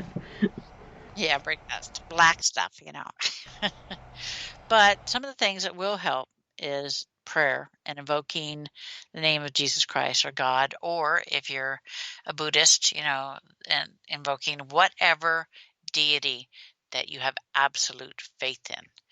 That's the ticket right there, the absolute faith. And holy water with the sign of the cross, and asking for God's protection over the sign of your windows and doors, over the top of your windows and doors will help. Or anointing oil that's been blessed as well, that will help. Wearing a crucifix, but the crucifix has to have the image of Jesus on it. It cannot be an abstract image. It has to be a likeness. Or if you're Jewish, the Star of David. And these are things that will help to protect. The black salt that I create does help because it has God's blessing and his, and Ariel puts her energy, angelic energy, into it as well. And they want to stay as far away from her as they can. Anything that's blessed will help. It's all about that sort of thing, and the absolute belief that this will work. That you have people that will do it and don't believe that it'll actually work. Yeah, it gives it won't no work if you don't believe. Yeah, you have to have intention, and you have to have faith or believe in it. Yeah, and otherwise it's like, forget it. It's really not going to work for you. It's like I went in on a case where this paranormal group, had gone in, and they had, one of the leader had contacted me, and he said, well, he says, there's demonic there. He says, I can feel it. He says, I can't help them. He said, we put crystals down in all 4 corners of the house. And the guy woke up the next morning and all the crystals were broken in half. I'm like, oh, wow. Yeah, that will not help you. And he was pulled out of bed by the feet during the night, of course, because you pissed him off because you're trying to get rid of him. And so I went in, I went to the case, And the minute I pulled up, I knew what was there. And I had my friend that was a minister and his wife go with me, and because they wanted to go in on the case. And I'm like, fine, I said, make sure you say your prayers, have your protection in place. And the guy's like, it's like, this is what's been happening. I said, that's okay. You don't have to tell me. I said, I know what's been happening. I said, once I get here, I know what's happening. I know what they've been doing, and I know why they're here. And I just need to, remove it. So I knew it was upstairs in one of the bedrooms. And so I take the lead going up the stairs, and the demon tried to push my friend's wife down the stairs. And I saw it reach in and grab the minister's heart and start squeezing. He thought he was going to have a heart attack. Oh, jeez. And I stopped that. I get upstairs, and it's in one of the bedrooms to the immediate left of the top of the stairs. And I'm like, I want to know why you're here. I want to know why you're buried in the ground, why you're entombed in the ground. And it wasn't going to tell me. And so I telepathically called in Michael and Gabe, and they grabbed a hold of it from both sides. And they're like, tell her why you're entombed in the ground. And I found out that it was entombed in the ground because it had went against Lucifer. And he entombed it in the ground and told it, imprisoned it there until it, you'll stay there. If you ever come out, I'll kill you. And the demon's like trying to get away. And I told it, I said, I'm going to send you exactly where you don't want to go. I said, I'm going to send you back to him. I said, not my problem. And so I sent it back to him, and Lucifer did what he does best. He killed it. Because I'd always wondered, I'd come across, I've heard of places where the demon, where the people say, oh, the ground's cursed. Nobody can go there. Nobody should live there, blah, blah, blah. Right. And it's like Alcatraz. I went to Alcatraz, and I'm like, on a night investigation, I'm like, really? Come on. There's a demon entombed under the rock. I'm like, yeah, you shouldn't have pissed off Lucifer if you hadn't pissed him off. I said, I could take you out of there. I said, but he'll just kill your ass. So, you got two options. You stay here. Neither one's good. Yeah, stay here or I pull you out and you get killed by him. Take your pick. He said, I'll stay here. Is that why it's so dark there, or is it just from, past energies that have been there? No, unfortunately. There will always be other demons there because they're attracted by the demon that's entombed there. And, I went into D block. Get it? D for demons. It's where you have the solitary confinement. And I went into the one where everybody says, don't go in there because there's a demon that lives in there. I'm like, whatever. They're like, who wants to go into this cell block? I'm like, oh, I'll do it. No problem. And you go inside, and it's so dark in there you can't see your hand in front of your face. But you can see this demon as he comes out of the wall. Yeah, they're darker than dark. Yeah. I'm like, really? I'm like, bite me. And then Ariel came forward, and then it started screaming. And I'm like, not my problem, man. Not my problem. So took that one out, and there were a couple in the laundry room, which is down below in the basement. Took those out. I told the old one, I said, I'm not going to come back, keep cleaning up your mess. I said, just behave yourself. He says, not my fault they come here. I'm like, yeah, but you could tell him to go away, couldn't you? But you won't do it because he wants the company. And I'm like, whatever. And there's a place I want to go in Arizona where it's a prison that, they have a lot of issues with. They say the ground, land is cursed and all this. And I'm like, pfft. So there's a demon under there. What do you think? Is it Payson or somewhere else? I'm trying to think of where that is. I'm trying to remember the place it was, but it's no longer a prison. You know, people Yeah. go and do paranormal investigations in it. The Ghost Adventures went there, and I'm like, oh, fun. I have to go. I'll have to drop by there and remove a demon. I'm going to be at a Paracon in New Mexico, a speaker there in October. I'm like, ooh, maybe I'll make a side trip. Very nice. Where's that? It's in Las Cruces, New Mexico. Oh, Lost Causes. I've been there. I've been to the Paracon, and they've asked me to be a speaker, and I'm like, okay, fine. So we'll pay for your airline and your hotel, and I'm like, yeah, no problem. That's It should be awesome. interesting. It should be fun. I have a friend that lives down there, so I told him, I said, you can bring your group. They can be a part of my table. Yeah, We'll talk. that place definitely has its own energy going on for sure. Yeah, it should be interesting. Sounds like fun. I'm glad they're finally doing events again. Yeah, it's cool. Very nice. Well, on that note, we do have to go to our second music break. On this break, we have Prime Example with Power Play, Dan Medina with I Won't Let You Go, Gravity with My Last Goodbye, as well as Mr. Fred Johnson III, my favorite, with After Dark. You guys don't go anywhere. We'll be right back after this music break.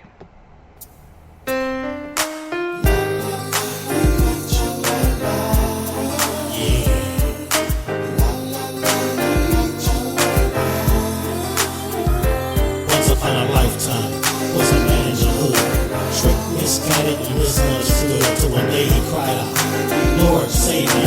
Teach me the lessons of life, won't you raise me? Because I tried everything under my hat, and I found all my plans were tears in the right. I need a hero, a real life, a camaraderie, to step in, receive me, and deliver a power play. Something to raise my head from the dust is a must. I find someone in whom I can trust. I must grow in knowledge, live what I learn. I'm so glad to meet you, yo, my name is Vern. Lead me any way that you would, and I'll share. I need your power play.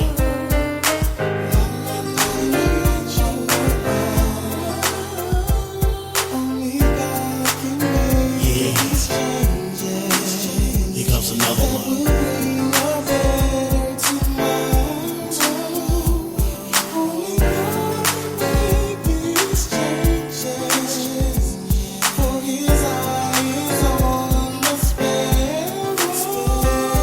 So good to be clothed in your right mind. Dreams to the front and all past behind. Memories of things you did so absurd. Came to the curb, now burn was the word. Cause often we're low now, problems that grind us. But with power from God, yeah, we all stay victorious. Listen to the seed, the knowledge, and digest the real only. Cause a trooper like Jay keeps it righteous. And express a prime example of a vocalist, adjust your bubble. Leroy is like dangerous trouble. Trouble if you want it, peace if you with it. Never before known of a man who can stand it, but so irrelevant. So kick it in if you will, Lord. And I shield. I need your power play.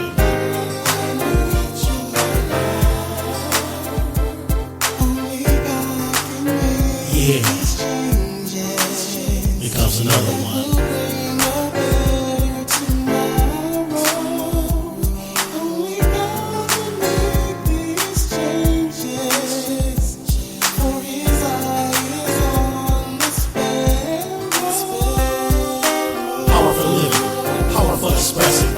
For the knowledge, and now you're not guessing. When power meets the darkness, the devil's got you go.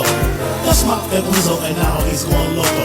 If you got a problem, God can solve it. Power from the churro, and you're in his outfit. Why must the fit stay dirty so filthy? Get off your rear and whitewash the pickings. Power for cleansing, power for sanitizing, power for us, power for the rising of the sun. Cause in your darkest hour, you can look up and express to feel the power up.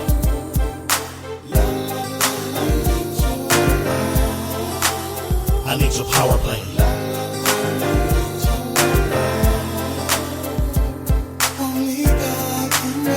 Yeah.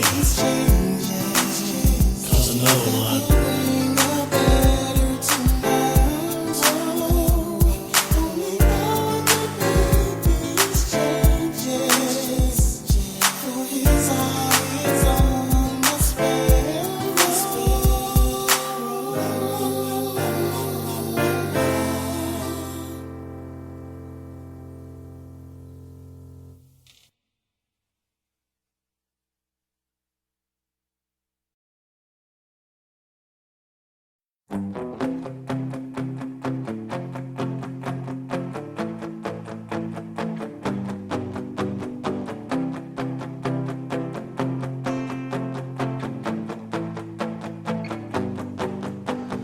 Things can't be unsaid.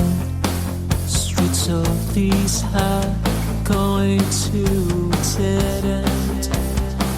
Listening to waves on windy days, standing by the wall, making sense of it all.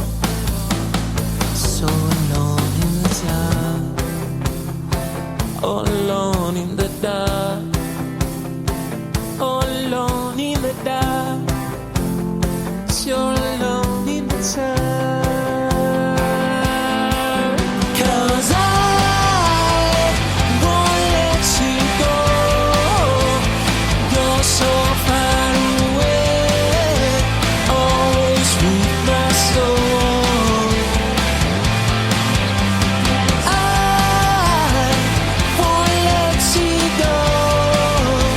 Oh, you're so far away, always with me in my soul. Yeah, yeah. Looking for a reason, not a lead. Mystified, lives inside a world selling us all. Oh, she's alone in the dark, all alone in the dark, all alone in the dark, so alone in the dark. 'Cause I won't let you go. I won't let you go. You're so far away, always with me in my soul. Yeah, yeah. And I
Can't you see anything I do? You say you can save me, so why don't you try?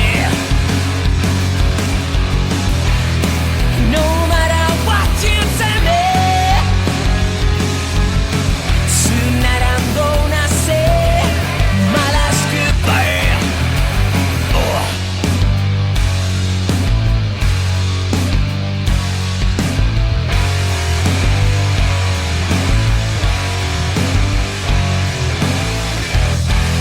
You say you can save me, so why don't you try? No matter what you tell me, tonight I'm gonna say my last goodbye. Oh. My last goodbye.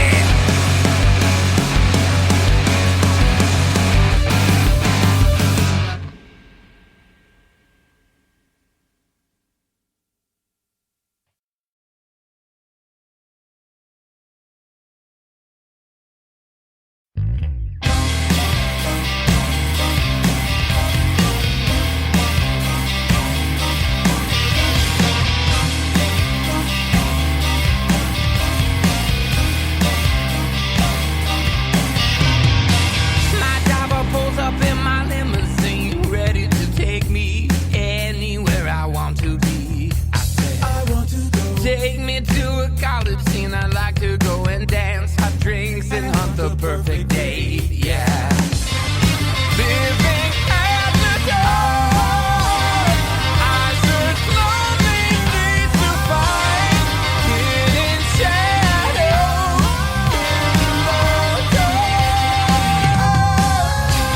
It doesn't matter what I say. Secret homicides arranged in a series of pursuits. No matter what I say, after dark, I gave her base because she had the range. I knew she was the one that never could go home again. Plastic life like limo seats. I don't know why I can't control this urge to hurt again. Yeah. Living at the dark, I search lonely streets to find hidden shadows in the dark. It doesn't matter what I say. Changes in the sky, murder forever after. No matter what I say, after dark.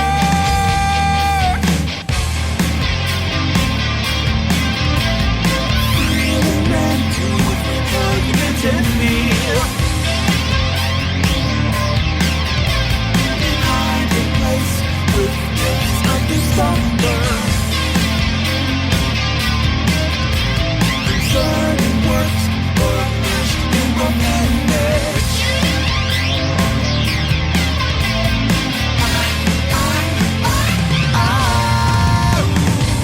It doesn't matter what I say. It really doesn't. No matter what I say, after dark. It doesn't matter what I say. Secret homicides arranged in a series of pursuits. No matter what I say, changes in the sky, murder forever after. It doesn't matter what I say. Rude and fatal, lacking the hint of conscience. No matter what I say, after dark.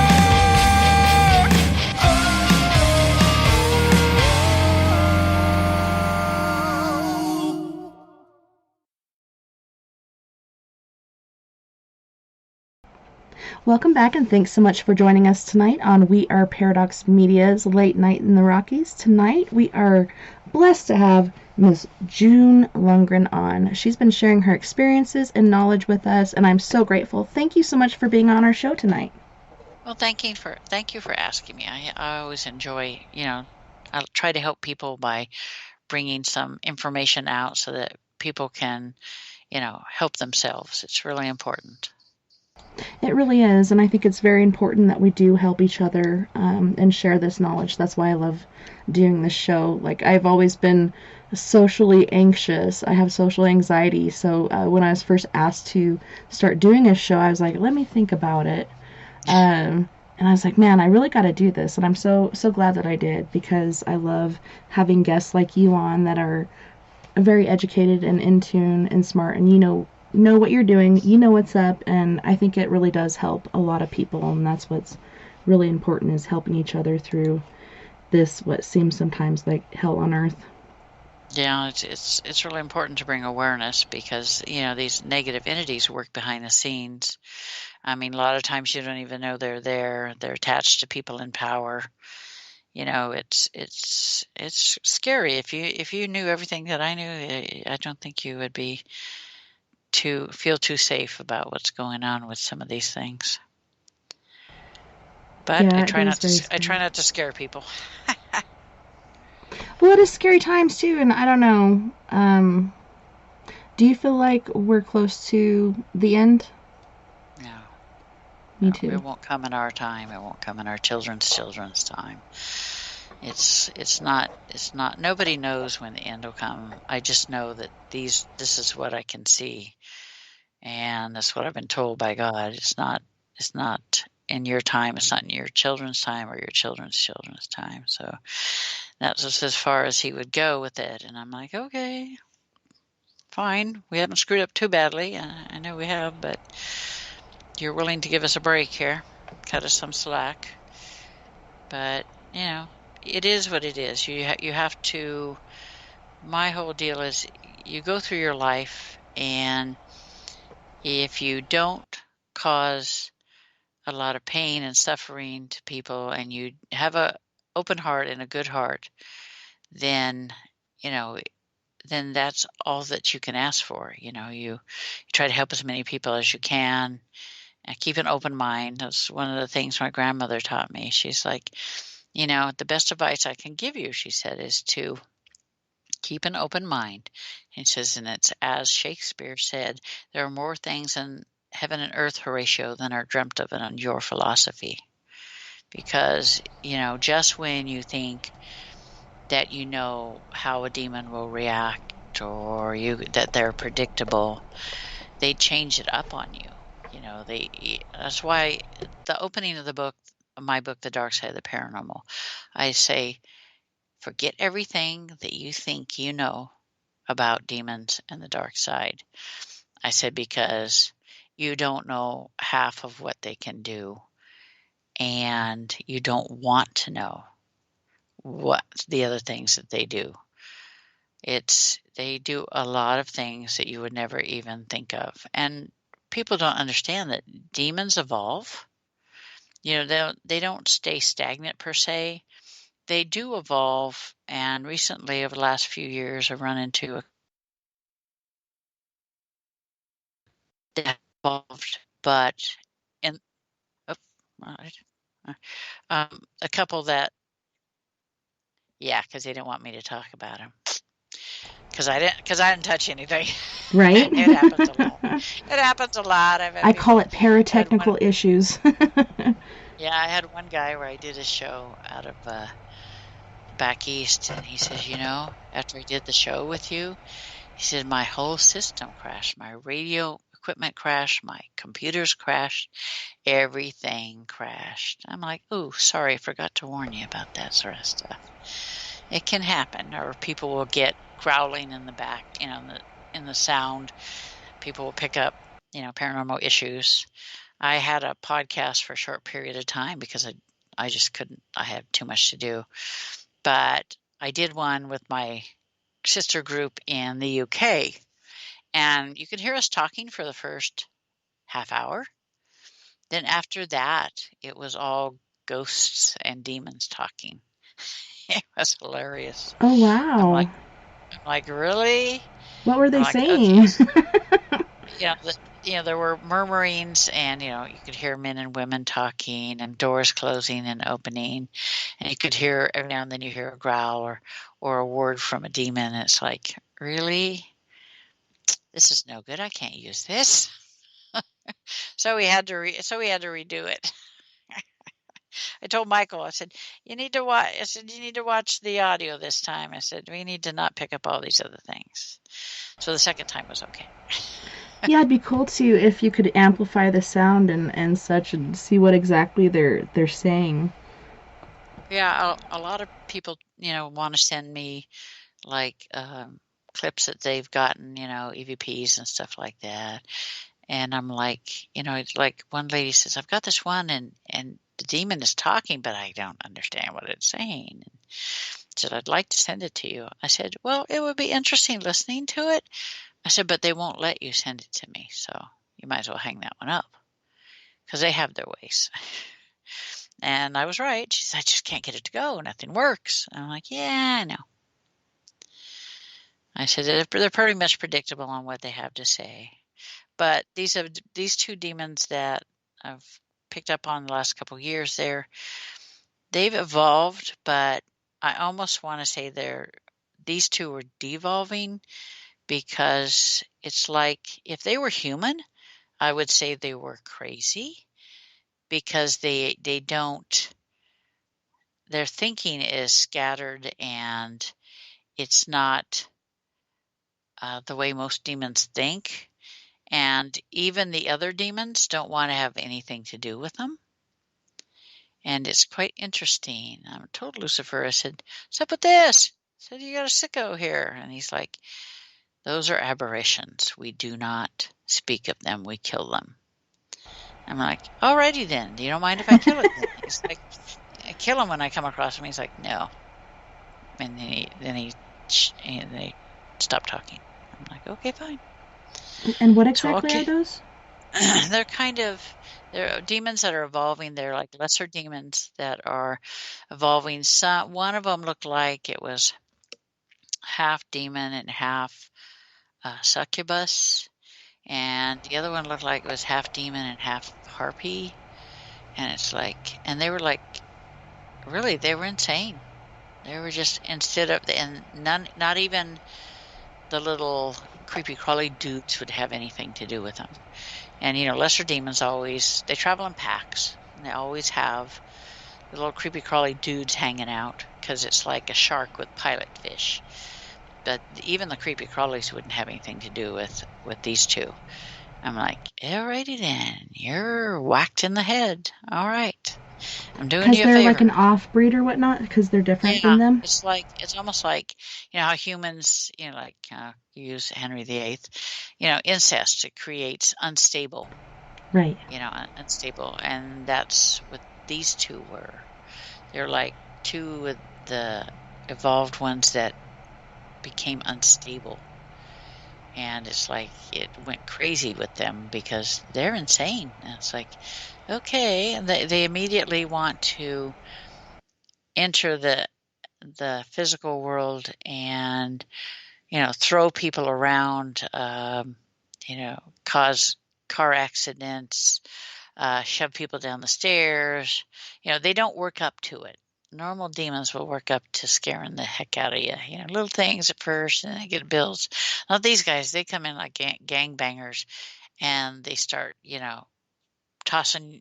They start shoving you down the stairs. Scratching you, biting you. Making. Grabbing a hold of the steering wheel, all kinds of things. They're like, dude, that totally happened to me. I was just about to tell you that story. These guys are like out there in left field somewhere. I don't like them. Yeah, I almost died. One of these things grabbed my steering wheel and yanked it. My car had fishtailed, and I gained control back of it, and all of a sudden, this thing yanked my steering wheel.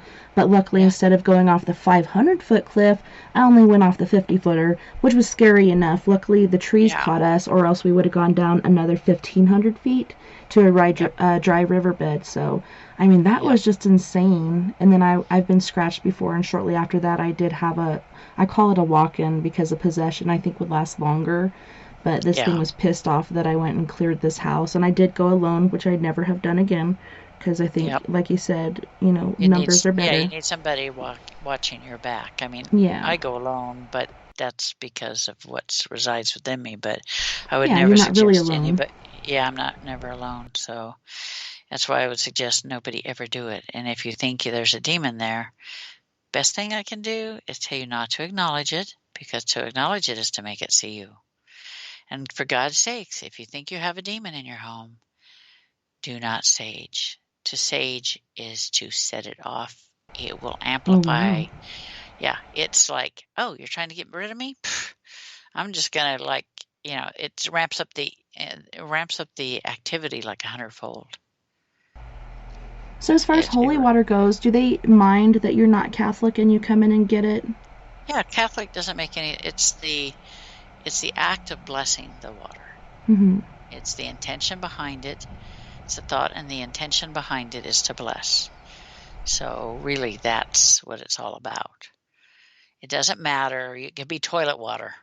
You know, Right. if you say in the name of Jesus Christ and God Almighty, I ask for your blessing upon this water. Let it be, you know, made holy.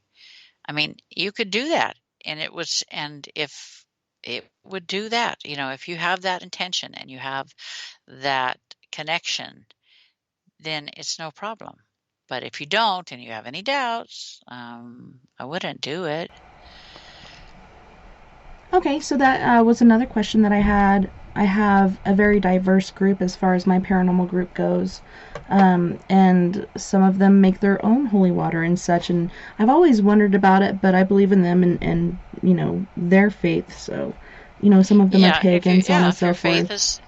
If your faith is strong and you have that blessing, you have that connection, like the connection I have with God, and, you know, like I can see him like I see people, and it's just happened. You know, you can just do it. And like I said, it's all about faith, having the faith and the intention. Very true. Yeah, and that's interesting about the sage. And I know, like, there's been certain cases where it's not, like, spiritual. Here, our house is basically built on a battleground where Native Americans, and I believe it was French or Spanish, they had a battle here, right here on this property, which explained a lot. Once I had to learn that, I'm like, wow, that explains a lot. But sage does work here. But as far as, like you're saying, with demons, they're just like, yeah, that ain't nothing. That's not going to do anything. Yeah, they laugh at you, and it pisses them off, and you just don't do it. Like I said, if you want to find out if it's negative, just go ahead and sage. You'll be sorry. So do you think everyone has a guardian angel, or could these guides or protectors be past family members, etc.? Oh yeah, everybody is assigned at least 2, and usually one takes care of, like, the big events in your life. They're more, one of them, like my great-grandmother Hannah. She's takes care of the big events in my life, and my sister Anne is my other one, and she takes care of the everyday stuff. But there's always one for each thing. Sometimes you have more. I do have, of course, Michael's always there, and Gabe, so I don't have an issue with those guys. But there's always somebody there. And, you know, people will ask me, well, you know, can't my guides and guardians, you know, stop these demons, you know, protect me from those demons? I'm sorry to say no, because they're not as powerful as the demons are. But they will work their way to get you where you need to go to get help. They'll work in the background to get you in connection with. I have people say, you know, out of the blue, I heard one of your podcasts, or I found you on the web without even looking. And I'm like, yeah, that's your guides and guardians. They try to get you where you need to go. We're kind of like chess pieces. They move the pieces, get you where you need to go to make that connection to get the help. Some people believe that spirits or entities cannot harm you. Do you think that negatives can hurt and or kill you? A negative can kill you. Oh, yeah. No problem there. They can reach in and grab a hold of your heart and squeeze it. and cause a heart attack. Shadow people like to suck the life force out of you over a slow period of time. They can trip you, and you can go downstairs and break your neck. All kinds of things. There's all kinds of things they can do. I think it was one of the cases that Ed and Lorraine might have worked, but I remember this was back in like this late 70s or early 80s. They go into a house, and a couple of the guys went up into an attic, and one of the guys was basically hung up on one of the rafters. Something was trying to hang him and kill him. That was insane. Is that demonic? Yeah, they can do that. Mm-hmm. They have the power behind them to do that.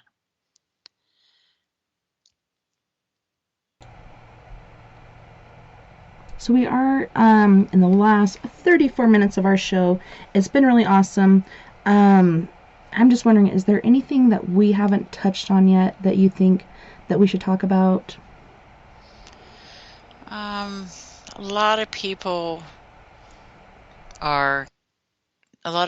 worry about, having, a demonic attachment, going into, one of the things I stress about when you go into a paranormal investigation is to make sure that you ask for God's blessing upon, before you even go in.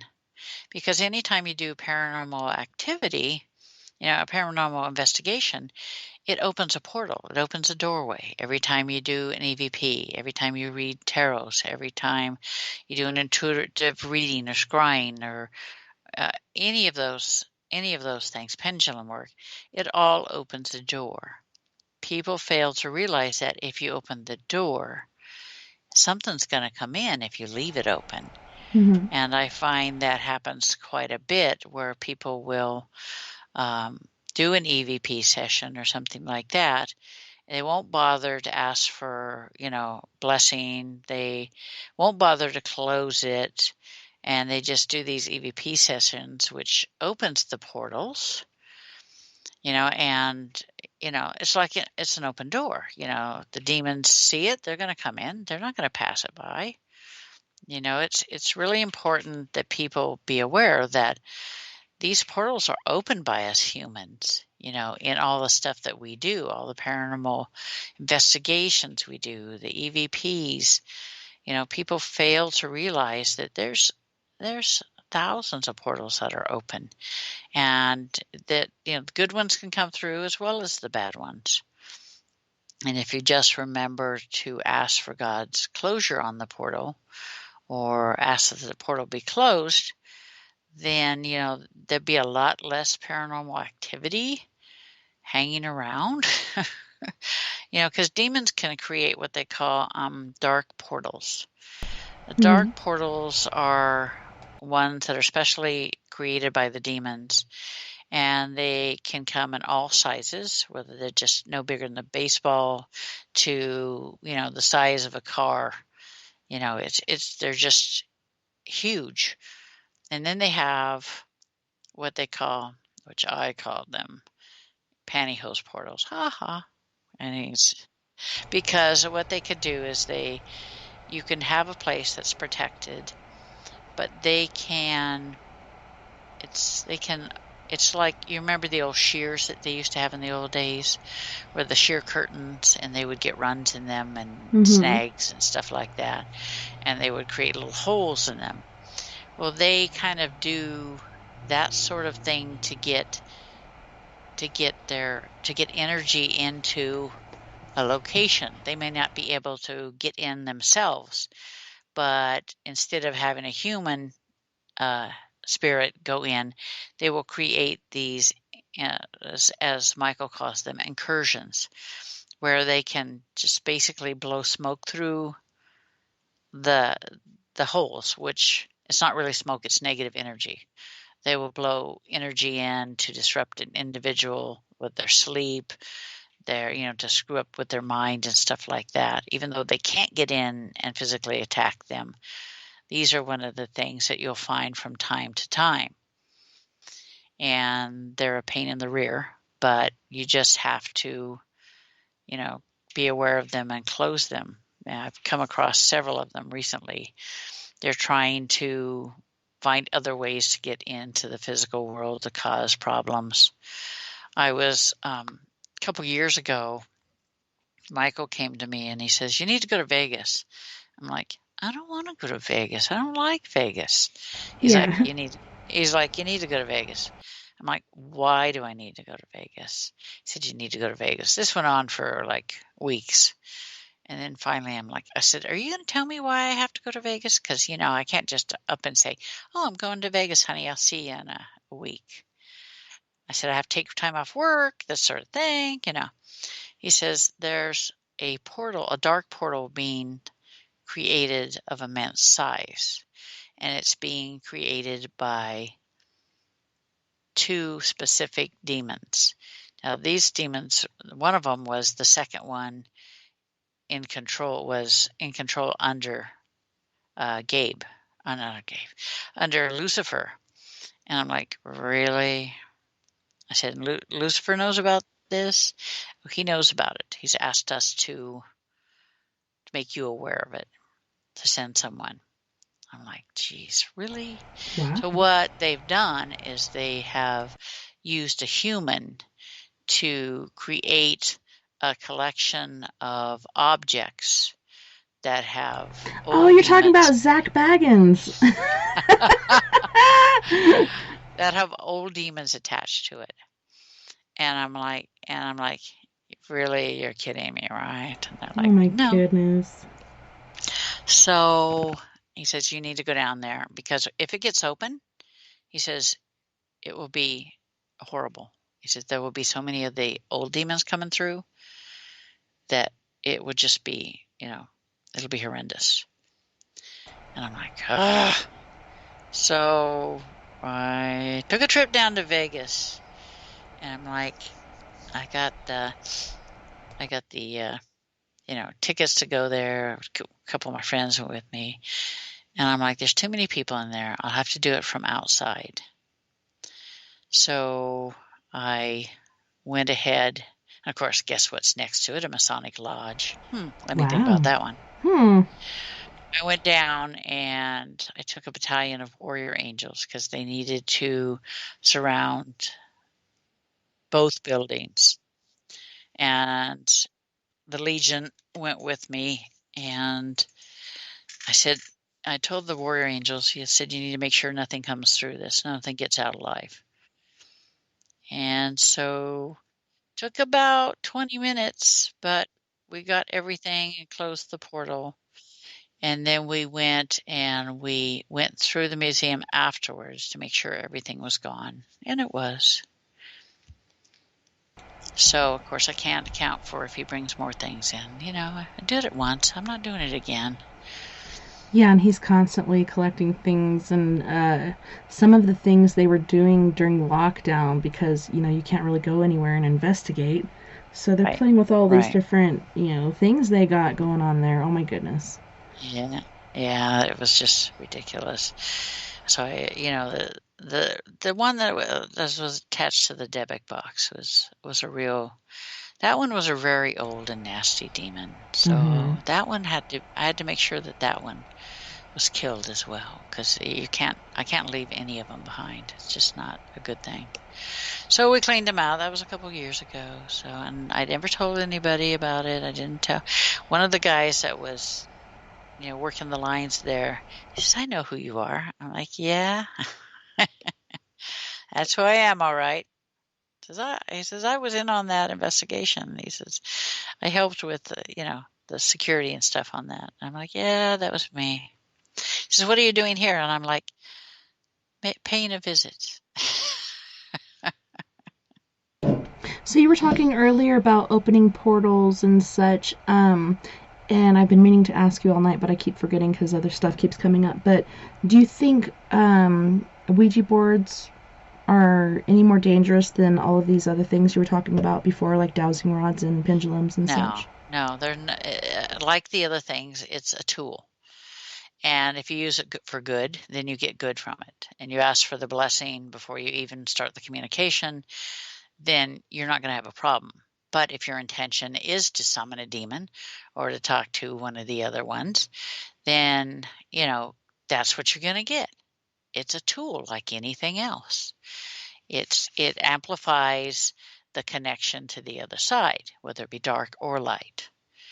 I mean, people, think that they're, oh, these are bad. I'm like, it's all in how you utilize it, like anything, like a pendulum, like divining rods. It's all in how you use it and the intention behind it. You wouldn't have a problem if your intention behind it is to, talk to your grandma or your grandpa or whatever, and the light. So, and you ask for the blessing, then it's not a problem. But if you want to talk to a demon, hey, they'll oblige you, no problem. They'll come right through that door. Yeah, they're more than happy to. Oh yeah. Thanks for inviting me. Right, come on down, have fun. Yeah. But yeah, they're no different than any other tool that you utilize for communication. Like I said, it all opens a door. It's up to you to make sure that you close the door. I have closed so many doors, it's ridiculous. I know, that's what I hate about, how they market Ouija boards. Kids this age and up can use it. It's like, seriously, kids get scared, they run away, they don't close the door. And even, teenagers and adults get scared and run away and don't know that it's so important to close it. Or if they get a demon coming through, the first thing they want to do is burn the board. No. Burning the board releases the demon into our world. That's stupidity at its best. But I was in London the first time back in 2017, and a friend of mine in Florida says, "Hey, give me a call." And I'm like, "No, I can't. I'm in the UK. I'm in London."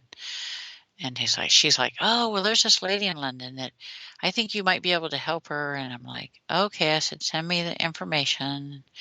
So I sent the woman a Facebook message and went off to the Tower of London.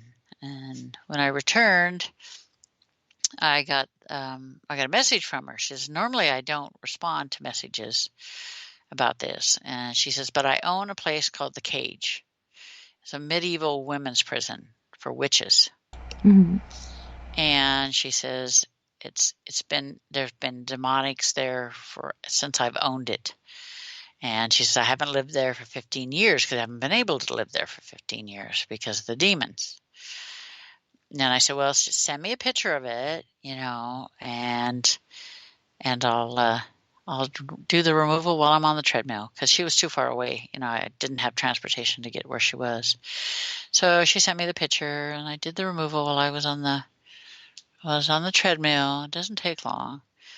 And she called me and said, I called her and I said, "It's done." And she's like, "Oh, good." She says, "I have this famous American psychic coming in the morning, and he doesn't deal with negative entities." And she says, his name is Chris Fleming. And I'm like, "Yeah, I know him." I said, "You can just tell him it's fine. There's nothing negative left there." I said, "He can go ahead and go through." And sure enough, he came through the next morning and said, "There's nothing left here. There's nothing negative." I'm like, "Yeah, I do good work. Come on." Even from the treadmill. Oh, yeah. It doesn't take much. Just you see it, you remove it, and move on.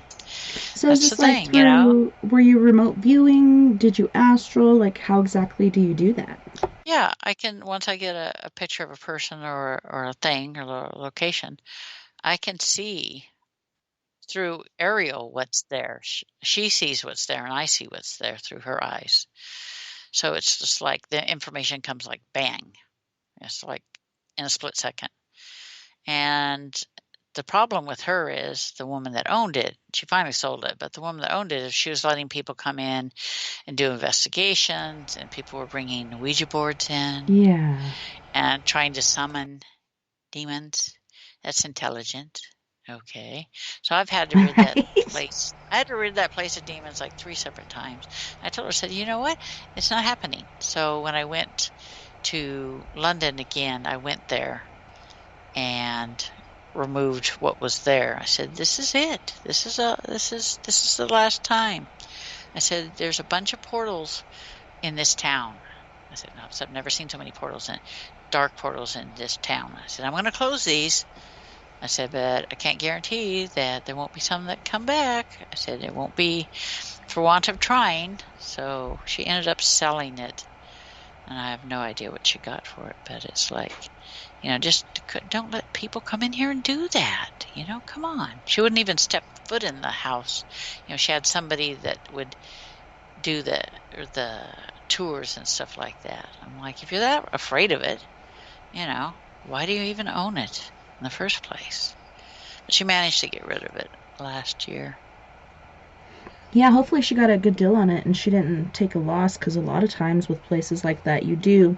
But then again, like these days after Paranormal State and Ghost Adventures, etc., Right. have come out, and people are more aware of these things and more accepting, then there's big money and stuff like this.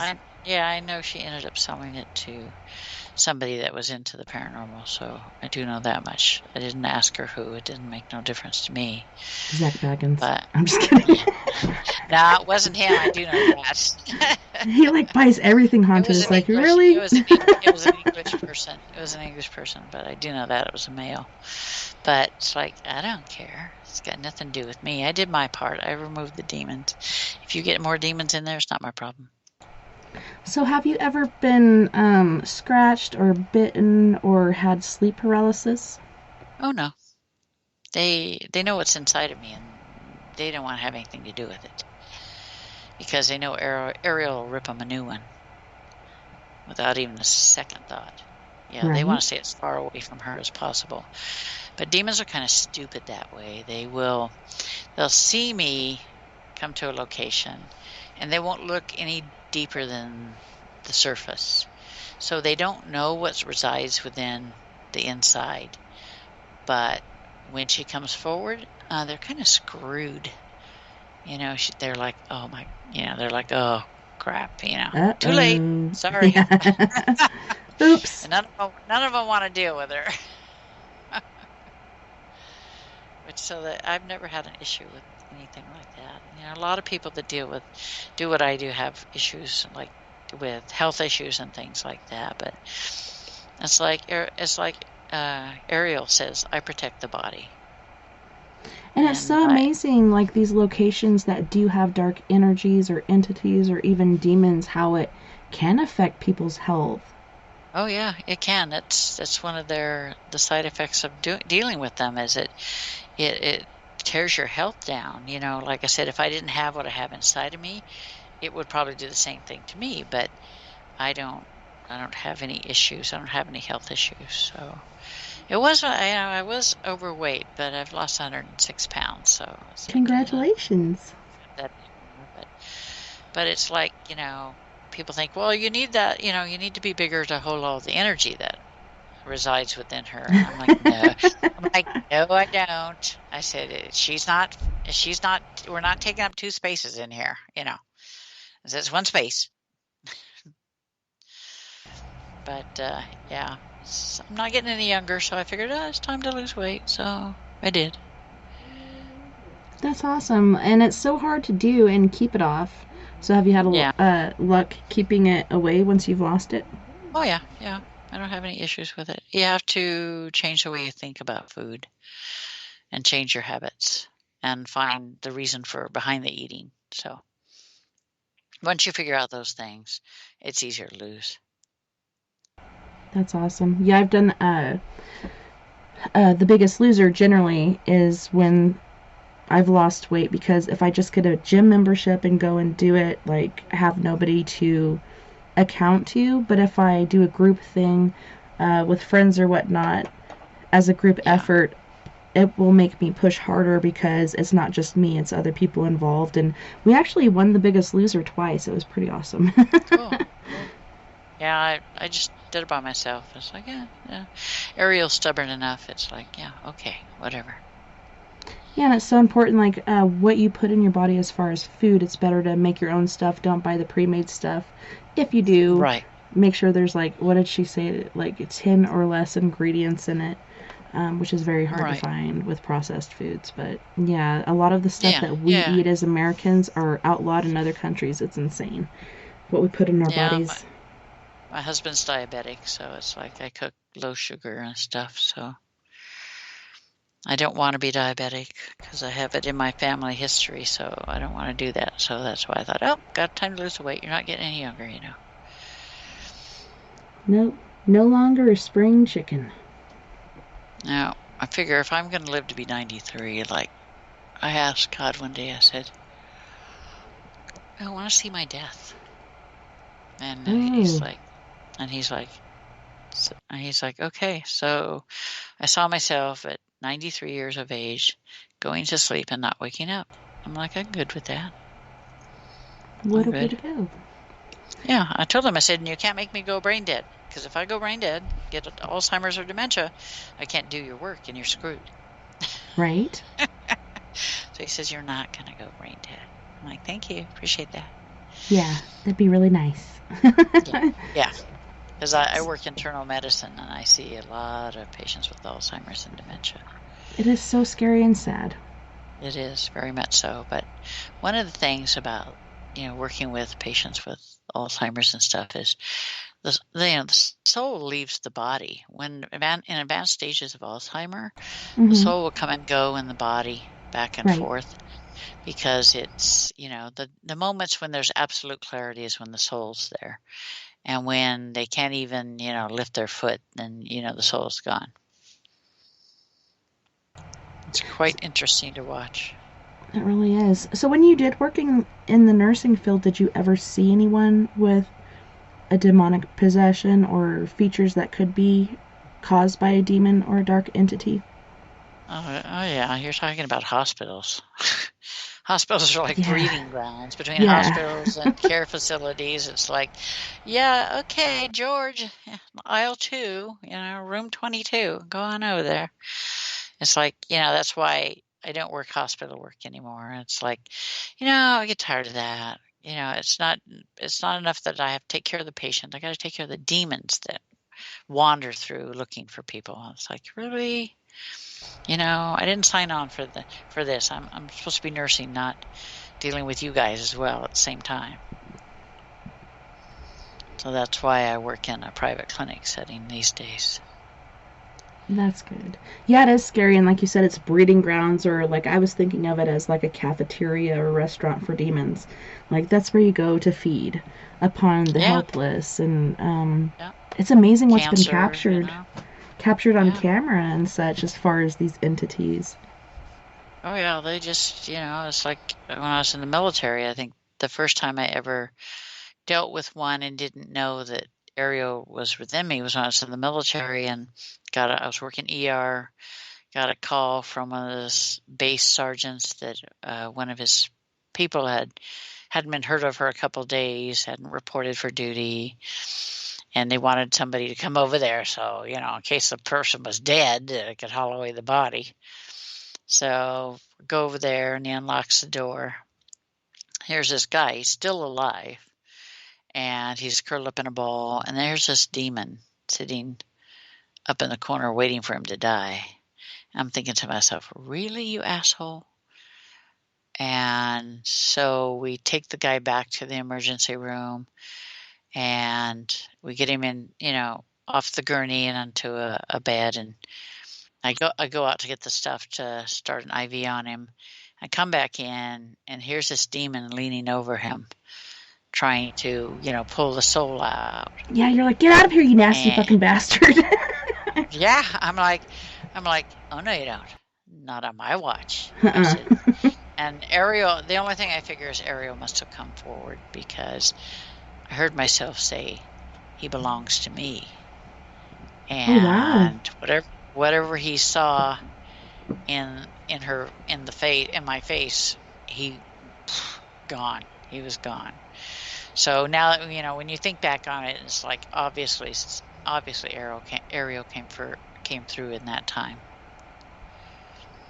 That's amazing. But of course, I wasn't aware of it. I just heard myself saying, You're like, where'd that come from? Don't go back, you asshole. Get the hell out of here. Get your ass out of here. I talked to the young man before they released him to go home. He got a medical discharge. He was a chaplain's assistant. Oh, That wow. was his job. He I said, I love had this. chaplains. They're so He says, sweet. I had this nightmare. Said there was a demon trying to take my soul, and then this angel came and chased the demon away. And I'm like, yeah, okay, yeah. I said, yeah, I said that was God sending you help. I said, I wouldn't worry about it or think about it. I said, just go home and renew your faith. He was a nice kid. He would not have. I found out what happened was somebody had slipped some angel dust into his soda. This is Oh, no. This is a kid that would not have stepped on a bug to save his life. No. And somebody had slipped some angel dust at a party into his soda, and he went off the deep end. That's not cool at all. Yeah, it's like, I told him, I said, watch the people that you're around. I said, it's not a good thing. He says, I will. Yeah, and definitely always keep your drink with you, because people are crazy. Yeah. Well, he just never thought anybody would do that to him. He was naive enough to believe that it wouldn't happen. But there are people out there that are not so nice. So true. But there are good people, which I love. We got a lot of them here in the chat room. As far as your books go, is there a certain site or a place that you would prefer them to go to buy your books? Where can they find you? Yeah, they can find them on Amazon. All of my books are on Amazon. If you just type in June Lundgren, there'll be some there that that are not my books that are there by Sammy Sands, because she asked me to be able to put some stories into her books and she created a mixture of things. So that it'll come up. Those will come up too. But most of my books are by me, and the rest of them, the other two are ones that I've added, stories to help people. And I was also wondering, when you do go to England, can I hide in your suitcase and go with you? It's funny. A friend of mine says, he says, I want to do something for you. And he owns his own business. And I said, okay. He says, I'm sending you first class round trip to England. I'm like, okay. He has a business, so he has all these points on his American Express. So he paid for my ticket with his points. So I'm going first class to England. That is awesome. Have you flown first class before? No, I've been through it. But never first class, so it'll be more comfortable than the coach. That's going to be awesome. Yeah, it'll be good.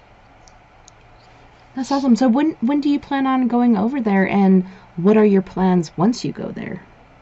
I'll be flying out on the 12th of June, and I'll be back on the 26th. I have a wedding to attend. My best friend over there, her son is getting married. He's a paratrooper. We're going to stay for a few days on the Isle of Wight, and we plan to head over to visit a couple of my friends in Scotland, and we're going to go over to Ireland. And I've done the basic stuff, like the castles and all that sort of stuff, but we're going to find some obscure places to go to that she knows of that are haunted, that have negative entities, so we can have fun. That would be awesome. So, you talked about going to castles and stuff. Did you kiss the Blarney Stone, or you're like, forget about that, there's so many cooties all over that rock, I don't even want to touch it with a 10-foot pole? I haven't been to Ireland yet. I've been to Scotland. I'm going back to Scotland again. I have friends there, but I went to Hampton Court. My friend Howard Hughes, he does the Unexplained Files, the podcast, and he says, I really want you to go with me to Hampton Court. So we went there, and so we had lunch at the cafeteria that they have there, and then we headed out for a tour, unguided tour. And we headed out to the central hallway, and the door at the far end opened up. Ooh. And Howard's looking at me like, what do you see? And the door opens up, and here's Henry VIII. Oh my God, this guy, seriously. one foot sticking out, and peeking around the corner. And he's like, witch. And I said, bite me. I said, you're uglier and fatter than your picture. And he slammed the door. And Howard goes, what was it? What was it? I told him. He starts laughing. So we went into this chapel, and he said, there was a guy there, that one of the curators was there, and he says, did Henry used to come and worship here, every Sunday? Before he could answer, I said, hell no. No. I said, he thought he had a direct line to God. I said, why would he? The only time he showed up here was to get married, and only because he had to. And the guy the curator starts laughing. He says, that's exactly it. That's it verbatim. And I'm like, well, that's what I picked up from him, And of course, Anne Boleyn was there. My son was like filming in this major hallway in the fresco. He was, doing the fresco. He was taking pictures of it, using the camcorder. And he saw something walking up the stairs. He's like, Mom, there's something walking up the stairs. I'm like, yeah, I know. It's Anne Boleyn. I said, and she's complaining the entire time about the frescoes, how it's not good enough and how the colors are off. And I'm like, get a grip. You're talking about a couple hundred years later. You're lucky we're doing it at all. Shut up. At least it's still standing. Yeah, gosh. Like, and then I went up into the where the bedrooms were and things like that, and here's this woman following me, and I'm like, who the hell are you? Because I really don't know much about English history. Mm-hmm. And she's complaining at me the whole time. I should have been born a man. I should have been in control, not my husband. Well, she was the wife of King James. He shouldn't have been in control. I had the smarts. He's an idiot. And she tried to jump me, and I said, you do not want to jump me. I said, you won't like what you find inside of me. You will be disintegrated. I said, it will not be good for you. And Ariel peeked out at her, and she's like, never mind. She went the other way. I'm like, yeah, good for you. She's like, I am out. Yep. Not even going there with that one. I'm like, no, you shouldn't. Well, I took some time and I looked you up on Facebook, and you have a really cool page going on there. So people, if you're looking for June, look under June Lundgren, and you'll find her page there. You were talking about Scotland. Our friend Jim that's in the chat room is from Scotland, and he actually told me they have their very own Stonehenge. Pretty interesting. They do, yes. I went to Roslyn Chapel when I was there. And I went to Edinburgh, so I went to the tunnels, the underground there.